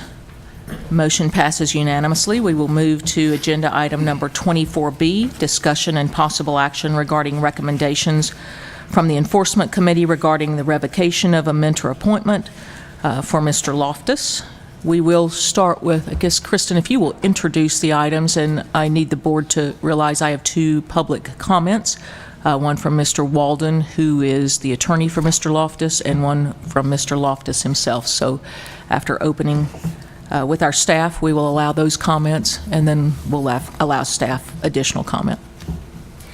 Madam Chair and board members, the Enforcement Committee considered a complaint received against Mark Loftus, one of the board-appointed mentors. After reviewing the facts and circumstances of the complaint and Mr. Loftus' activities as a board-appointed mentor. The Enforcement Committee found that Mr. Loftus has a conflict of interest because he represents respondents in an adversarial role against the board in complaint proceedings, and also seeks to provide mentorship to those same respondents if the complaint is resolved through an agreed order with mentorship requirements. Representing respondents in an adversarial role against the board is an inherent conflict of interest with appointment as a mentor. Further, negotiating agreed orders requiring mentorship as a term of the order and then providing the mentorship required in the agreed order is a financial conflict of interest. Based on these two conflicts of interest, Mr. Loftus no longer meets the qualifications to be a board-appointed mentor, and the Enforcement Committee recommends the board revoke its appointment of Mr. Loftus as a mentor. Board have any questions of Kristen before she sits down? Hearing none. Mr. Walden, Mr. Loftus, I will let you all make a decision about which you would like to present first. I'll speak first. Thank you. Absolutely. Good afternoon, Madam Chairman and the remaining board members. I'm Don Walden, an attorney in solo practice here in Austin. I represent lots of folks before this board in disciplinary matters, and I'm here today on behalf of Mr. Loftus, who's right over here. The most important thing that I want to convey to you is it appears to me, based on my review of the materials that the Enforcement Committee had provided to it, and those that were provided in the meeting materials to the board today, that there's some information that you all didn't have, that I think information that if you truly didn't have it, it renders misleading what you have been presented. And in particular, as I know that the board is aware, this issue was visited in October of 2015, but what I didn't see in any of the materials which today's Enforcement Committee used in its consideration and in the board materials, knowing too that the three members of the Enforcement Committee today none of them were on the Enforcement Committee as it was constituted at the time. Mr. Loftus was specifically told when this issue was raised before in an email from the board's very highly ethical, I will say, attorney, Troy Bowyer, that after the flags had been raised about whether he was going to be able to continue wearing both hats, and I'll be glad, I brought enough copies for everybody, I'll be glad to distribute these. He was specifically told, I'll read directly from it, pending potential Enforcement Committee and subsequent board action on the matter, we will not, underscored not, be raising objection to you providing mentorship services to those clients whom you may have provided complaint consultation services to as an appraiser. That was dated October 13th of 2015. And then on October 30th of 2015, the Enforcement Committee considered modifying the conflict of interest language to flesh out the very issue we're talking about today. The language that would have been added had it been voted on would have been a lawyer or representative who represents, assists, advocates, or consults with on behalf of a respondent in a board complaint or experience audit shall be barred from subsequently being a mentor to the respondent. And in the meeting minutes on October 30th of 2015 of the Enforcement Committee, it says, the committee declined to recommend proposed changes to the conflicts of interest language. So it never made it up to the board. So this issue has been specifically raised before. The Enforcement Committee, as it was constituted in 2015, declined to make any changes to the language. And most importantly, the board staff lawyer told Mr. Loftus specifically, you can continue wearing both of these hats. And subsequent to that time, ladies and gentlemen, Mr. Loftus, the numbers he gave me, there have been 34 times. Mr. Loftus has indicated it was that many times. I know there have been 5 or 6 of my clients where Mr. Loftus assisted an appraiser in some form or fashion with the complaint process and later acted as that appraiser's mentor. And unlike in 2015 when Mr. Bowyer raised these flags, hey, we might have a problem here, we've got concerns about whether Mr. Loftus can do both of these things, in each and every one of those 34 times, the appraiser, as I'm sure the board probably knows, the process requires the appraiser, if you've got to go get some hours of mentorship, to notify TALCB staff, say, I want to use Mark Loftus or whoever as the mentor, and the board has to say this is okay. Go ahead and go forth with your mentorship. 34 times, that's coincidentally 34 months ago, since October of 2015, once a month. And there's never been anything that anybody with this agency has told Mr. Loftus that says, hey, you can't keep doing this. All he had been told was that you can continue doing this pending further decision by the Enforcement Committee and by the board. And it looked to me, ladies and gentlemen, like not all of this history was provided, and I'm not accusing anybody of doing anything, to conceal any information. Sometimes things just don't get to not all the information. There's obviously a wealth of information within any agency. Looks like neither the Enforcement Committee nor the board had the privilege of seeing this information that I have today. And again, these are 4 pieces of paper. I know you've got 200 and something in front of you. I'm happy to pass these out. And I want to stress, I told Mr. Bollier before, I was going to bring his name up individually. Mr. Bollier is one of the smartest and most ethical lawyers I've ever dealt with. There's no insinuation that he ever has done anything inappropriate.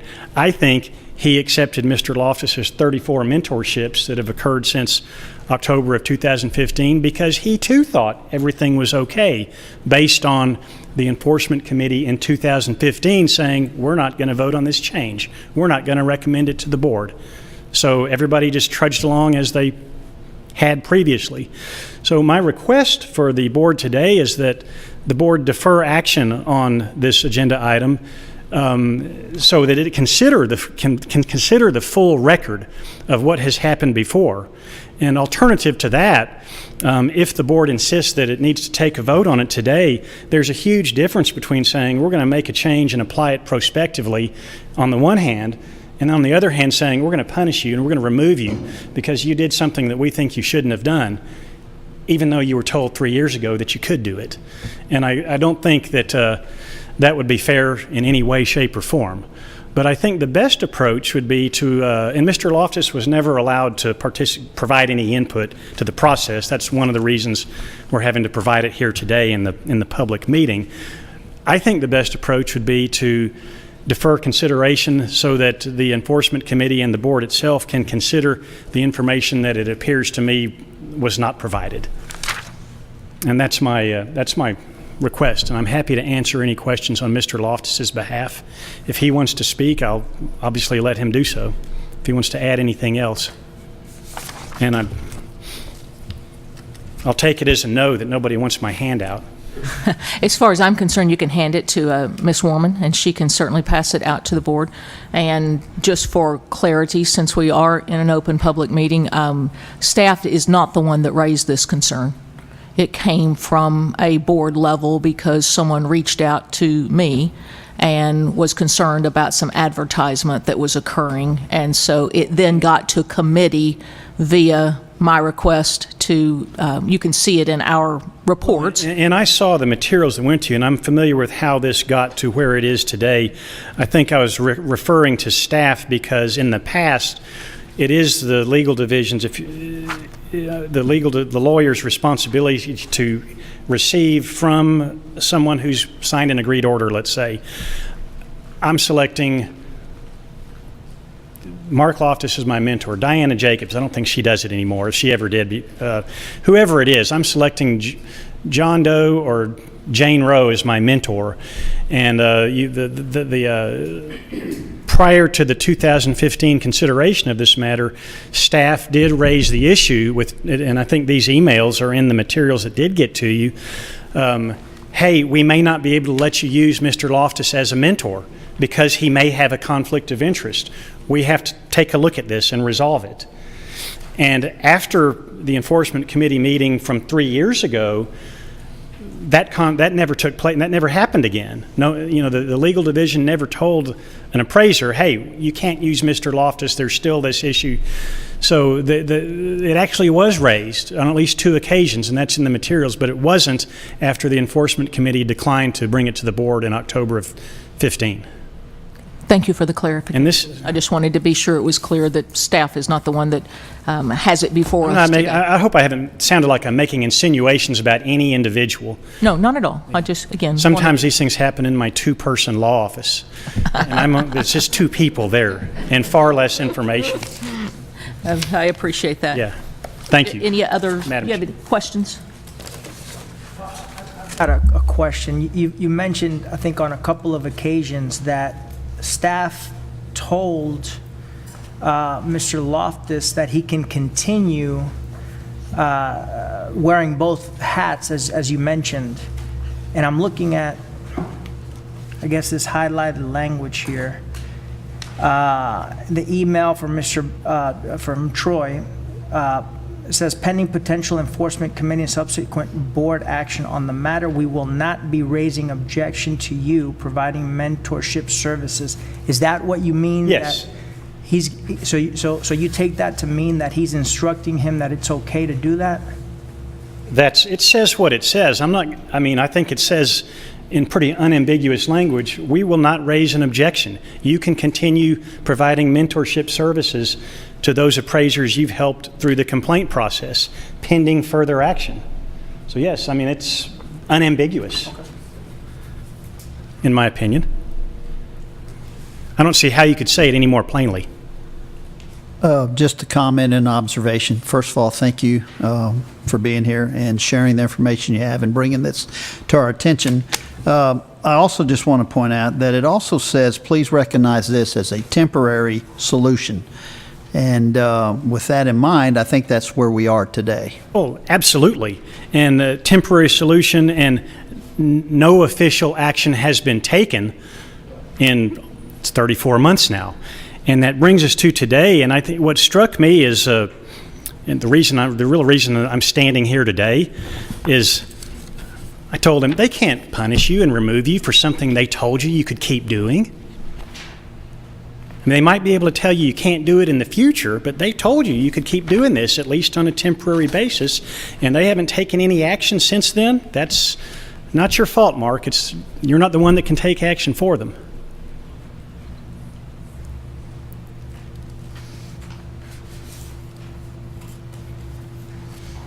Thank you. Yes, you're welcome. If there are no other questions, it looks like Mr. Loftus would like to speak, and he's allowed that opportunity. Very kind of you. Madam Chairman, members of the board, if the summary was factually accurate, I wouldn't blame the Enforcement Committee for their recommendation, nor would I blame the members of this board for voting to revoke me. It says I negotiate. It says I represent. It says I'm adversarial. I'm an appraiser. An appraiser is none of those things. I call balls and strikes, fair and foul, safe and out. I'm objective, I'm independent, and I'm impartial. And when I'm working with somebody who has a complaint before the board, I prepare them for their response to the board, objectively, independently, and impartially. My website makes clear that I'm not an attorney. My consultation agreement makes clear that I'm not an attorney. I leave being an attorney to the less fortunate, the ones who had to complete high school, college, and postgraduate school in order to earn a living. I didn't have to do those things. I'm an appraiser. Fair, foul, safe, out, ball, strike. Whether it's the first game of the season or the 7th game of the World Series, that's how I call it. I get hired in adversarial situations, but I'm required by USPAP, by the rules, by the law, to perform those duties as an appraiser. And that's what I have done. And that is why the attorneys have always been in support of me doing this. My website makes clear, if you spoke to any of the people I worked with, you'd hear it. As Ms. Wycliffe pointed out, this was a complaint about my marketing. And I never got notified. of a complaint. The word complaint is rather strong. 153.24 is very clear about what's to be done with a complaint, yet that wasn't done. So let's not call it a complaint. Call it something else, but don't call it a complaint. I learned last week that this was coming before the board. Imagine my surprise when 3 years ago it was resolved. And to what Mr. Sostre was bringing up, I think not only the email from Mr. Bollier in the middle of October saying, at this moment, we don't intend to take action, pending action by the board. I would argue that the Enforcement Committee's recommendation not to change the language was action. Sometimes not doing anything is the action. And that's what I took it to be. And I've continued. To this day, I'm impartial. Do I root for some people? Absolutely I do. Just the way a doctor of a terminal patient will root for somebody. But it's still his job to say, buddy, you're done for. And I've had to do that with people. I've had to say, get a lawyer. I can't help you with this. I can defend an appraisal. I can't defend you. I can defend an appraisal, and there's nothing to defend in this appraisal. You need a lawyer. So I would appreciate the opportunity to go back to the Enforcement Committee, show that stuff, maybe get the staff attorneys to tell you their experience with me, and put forward my argument for that. Again, based on what's up there, I don't blame you for making the recommendation you did, but I wasn't given a shot. Any questions? Thank you. Thank you, Mr. Loftus.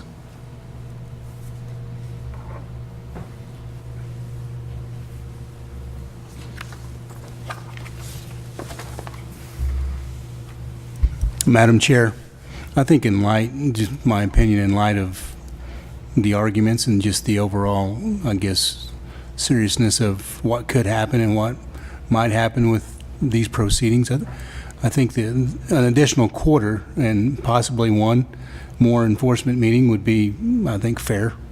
We may end up with the same decision, but however, I think it would be fair, in my opinion, to have another meeting and just consider all the data that has been provided today, along with what we've had in the past. We'll be back here in no time. It'll be in November, and we may get to make that decision again or not.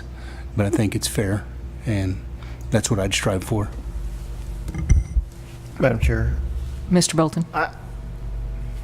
Mr. Pena, I don't know that that's not a good idea, and I don't have any objection to that. But I think since evidence has been brought to us about emails that Mr. Boyer has sent, maybe if he's not prepared to do that now, maybe in the future, but maybe you could give us some insight as to what you intended with this email. Troy, do you even have a copy of it? No, I don't. And, 3 years ago, Yeah, let's give him a second at least to even read it. And I don't mean to put you on the spot, but we haven't seen this before. And Madam Chair and board members, please note the dates of this email because I believe that is important. This email was sent by Mr. Bollier before the Enforcement Committee met in October of 2015. So at the time the issue was raised with staff, this is what staff's response was to Mr. Loftus. So it does not speak to what the Enforcement Committee did in 2015, which is the material that was provided to the Enforcement Committee when it met in July of this year, 2018. The only insight that I have, and again, I honestly do not remember this, and it's been almost 3 years. I didn't find it when I searched my emails for generally for emails, obviously because I no longer have it. But it looks to me I was just trying to apprise Mr. Loftus of the status, the pendency of the matter, that it was going to go before the Enforcement Committee. and just letting him know that this was something up and coming and that no action had been taken. That's about all the insight I can provide. Fair enough. I appreciate you looking back. I know it's difficult for me sometimes to recall something I did 3 years ago, so I appreciate that. Madam Chair, perhaps I think it would be beneficial if we had a little more background about that committee meeting, what was on the agenda and what was discussed. It's still unclear in my mind whether this particular matter was to be discussed and never was, and what specifically led to the change or lack thereof of the guideline on the conflict of interest, and perhaps some background would be helpful. So, Alex, I'll be happy to tell you, I don't know, are there any other board members that were around at the time? Okay, I previously served in enforcement. I was not serving at that moment in time. I believe Ms. Fontana was, but I will give you my best memory, and then we can expand on it. Maybe someone knows something more. But my best memory was that there was a conversation, and there has been an ongoing conversation, quite frankly, about whether it's appropriate to have one of our mentors also be what some might rule as an advocate against a board action, because if calling it balls or strikes, you're still calling it balls or strikes against a staff member. And so the issue was taken up by enforcement. My recollection was they got focused on the fact that the staff made changes to the recommendation and or the language without board approval. And that's where the focus of the conversation went. It moved away from Mr. Loftus and his actions and never advanced itself to the board, because the request to remove some of the language, and I'm sure we can we could probably reestablish what those specific sentences were. I can't tell you from my memory what they were, but that might help this board as it moves forward at some point in time. I do think also that just on its face, the difficulty that we have is it appears like it's a conflict in when the public looks at it. I think that is also a problem that this board is struggling with. And so how we resolve that, in fairness both to Mr. Loftus and the individuals that are receiving information and or input and or mentoring, is at issue. So I do think that it probably is a topic for additional conversation. Having given you my best perspective from this seat or nearby at the time when I was serving at the board, I'm happy to open the comments. Ms. Worman, have you looked into some of this history? Can you help us more? Well, Madam Chair and board members, that contextual information was given to the Enforcement Committee, and that background information was provided to the Enforcement Committee when they considered this matter as it was referred to them by the Executive Committee at their meeting in July. So the board as a whole doesn't have all of those pieces of paper, but the Enforcement Committee, when they were taking up this issue, did. Is that what you're clarifying? That is correct. Okay. Well, if I can say something here, maybe I hate to put Mr. Bolton on the spot, but is there anything that you've seen that would, if it did go back to enforcement, that would change things? I mean, or should we settle this right now? Well, I mean, so our committee was charged with determining whether there was a conflict of interest, and the evidence was presented to us. All three members unanimously voted that there was a conflict of interest. It wasn't a question of context or what some other board said or what the staff lawyer said, is that we made that determination, and I still see the conflict. And the qualification requires that there not be a conflict of interest. And I'll be honest, Mr. Loftus, I'm sympathetic to your cause. I think that you do a good service on both ends, but it's It's the both sides that's the problem, and that creates the conflict. And I, at this point, don't know how to resolve that. I'm certainly, and to your point, I don't know that we can resolve that, but I'm certainly willing to give it a shot and see if there's some amicable way that we can work this out. And that may be that we need to alter policy. It may be that you may need to make some concession. I don't know yet. But I would say that if the board will agree with me, I'm happy to bring it back to committee without any promises that anything's going to change. Well, as long as you're willing to do that, I mean, that's why I was just asking, is there, I don't want to revisit this again if it's just going to be the same outcome, but I thank you for being here, Mr. Loftus, and I haven't heard anything but good things, and so once again, there's nothing, it doesn't seem like that's the issue at all. It's just very simply that, is there a conflict of interest, and it does kind of appear that way to me, but that's the only issue. So if y'all are willing to revisit it.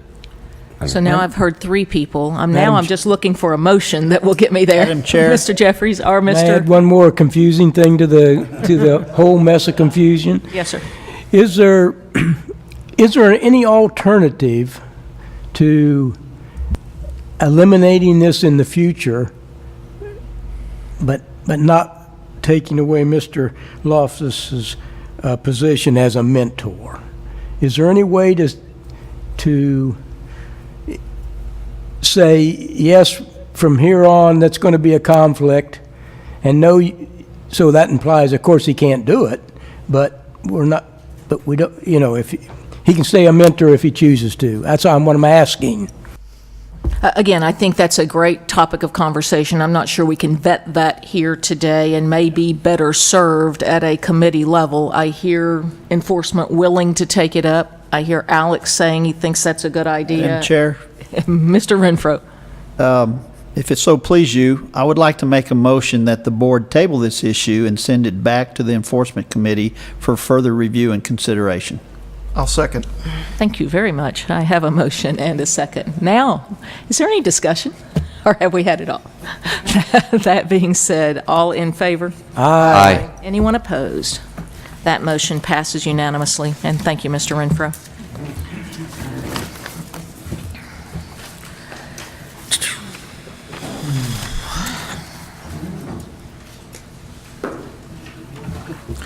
I believe we have moved a number of agenda items around. I believe we have done 25, 26, and 27 previously, and we are on agenda item number 28, discussion and possible action to approve changes to the Appraiser Continuing Education ACE submission form for online renewals. Gwen Jackson, Director of Education and Licensing Services. This form has been revised to align the form with the amendments adopted to 22 TAC 153.18, the Appraiser Continuing Education. Staff recommends that the board approve changes to this form as presented with an effective date consistent with the rule changes. Thank you, Gwen. Madam Chair. Mr. Jeffries. Move that the board approve changes to TALCB forms as presented with an effective date consistent with the rule change. Second. We have a motion by Mr. Jeffries, second by Ms. Lynch. Any discussion? All in favor? Aye. Any opposed? Motion passes unanimously. Thank you, Gwen. We are moving to agenda item number 29, potential future meeting agenda items. I'll do sure that mic. Madam Chair, can I throw something out here? Yes, sir. Or I'm sorry. No. Not yet. Sorry. Jump the gun. I'm glad the rest of you understand what he's asking, so that's great.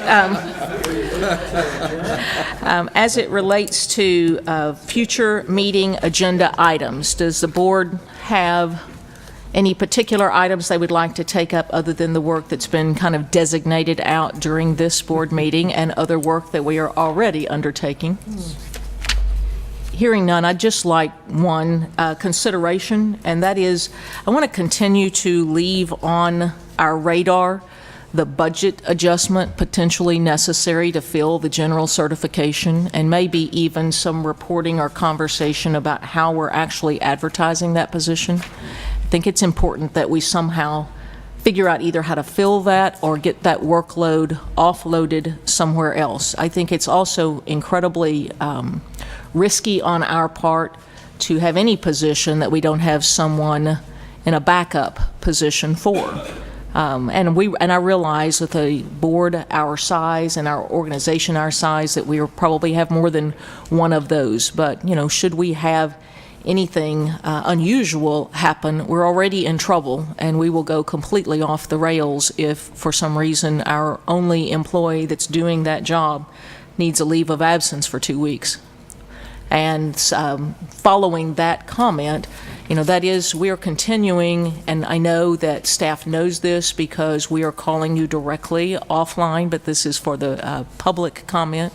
We understand that we are slow on renewals. We are doing our best. Our timeline right now, can anyone tell me without, or if someone will just look it up, we currently are attempting to, we haven't let anyone lapse in terms of renewals, is my understanding, and that I'm being assured is still correct. But as of yesterday, I got a telephone call from someone who was within a week of renewal and had not yet been communicated with. So we need to continue to keep that on our forefront. I have asked that to the degree that we can, and Tony, this is for you, appraisers who are doing residential appraisals and working with AMCs actually have to have their renewals in advance of expiration or they lose work. And so to the degree that we can begin to make that our goal, and they generally say anything within 30 days of renewal starts to create problems for them. Again, I don't expect you to have it fixed in 90 days, but I do want us to know that that's what we need to be shooting for, is something a bit more reasonable than where we're at currently. So again, we're working on all of those things, but we need to continue to get better. Are there other things that the board wants to take up, or that they need staff to gather information prior to the next meeting? Hearing none, let's talk about future meeting dates. Okay, now can I jump in? Jump in. And let me just guess, are you going to suggest a Monday meeting date? No. Let me preface by stating I do not want at all to dictate. On the November 16th, got that down, that's great. Our next one would be in February, and I do not want to dictate around my schedule. I about a year and a half ago, for some reason, decided to book a trip to Antarctica. So I'm going to be gone the last half of February, but I'll be available the first half. Not to say I just won't be able to make the meeting, but that's my fault. So I would throw out a date of the 8th of February, which is probably about a week or two before we would normally do it. If that doesn't work, that's my fault. No worries. February the 8th, is that even a possibility? Do we know? Yeah, and I do not want to, if that's a conflict with anybody, it's not going to... We'd have to look at the calendar, I mean, the room availability, which we will. But normally you're right, normally it would be on the 15th. The 8th is the Friday prior to the TAR winter meeting or mid-year meeting, depending on how they talk about it these days. Can never keep all that straight. The commission meeting is on the 11th, on Monday. So that's just to take into consideration if you're already planning to be around for one, then perhaps staying over for the weekend might be a possibility. That's February. Yeah, if it works. But once again, I do not want to intrude upon any of the other board members. Should we look into the future, Mr. Black, for your calendar needs? Would you like to talk about the May meeting? Anything else? No, I'm teasing him. But we do, the May meeting is always one that's a challenge for us because of Mother's Day, UT graduation, and Memorial Day. So to the degree that we can get out ahead of that, that's probably a wise opportunity. So no kidding, for the board members that are here, if you want to look at your May and but obviously we'll still have to work around being able to get a room. UT. Are we looking at me? Yes. I do have a high school senior. I'm not sure exactly the date of his graduation, but I would assume late May, but I can look that up while we're discussing it and see if it's scheduled. Well, I don't have any May 2019 conflicts, which is unusual, so. Well, Mother's Day is the 12th. Yeah, well, that's a Sunday, unless you make me meet on Sunday. No, we will never do that. Do we know when the room's available in May yet? Do we have any, have we looked? No, we do not. Our typical meeting date in May would fall on Friday, May 17th. That would be the third Friday. Well, it looks like, sure, the, quite often, that conflicts with graduation, could. We just don't have that, we haven't looked out that far yet. So would the 10th possible? Well, we have the 24th and 25th as UT graduation. High school Oh, you already have it. There it graduations- is. Says it right there. High school graduations would be later in May and early June. So tentatively put 17th on our calendar, and we'll have to address it later, I'm guessing, when we know about the availability of the room. Yeah, generally, we can do that far out. If we find that February the 8th works, does it conflict with anyone else's schedule? If y'all want to think about it, it's fine with me. I'm just. No, it's quite all right. So February the 8th, can staff just communicate with us about the availability of the room? It's available. Okay. Thank you. Mark your calendars. We do enjoy giving Mr. Black a hard time. He leads the life that we'd all like. I'd like to go to Antarctica for 3 weeks. I'm going to be seeing penguins. With that in mind, I'd like to make sure he's available for the next TALC board meeting. Absolutely. I think he's just committed. Clayton, I would advise you to be sure you're in attendance on February the 8th. I will be here. Your new name is Riley. The Life of Riley. So he's Riley. He's no longer 007. Seeing no other business to be taken up by this board, we will consider ourselves adjourned at 3:25. Please feel free to go ahead and give Mr. Black a hard time off the record.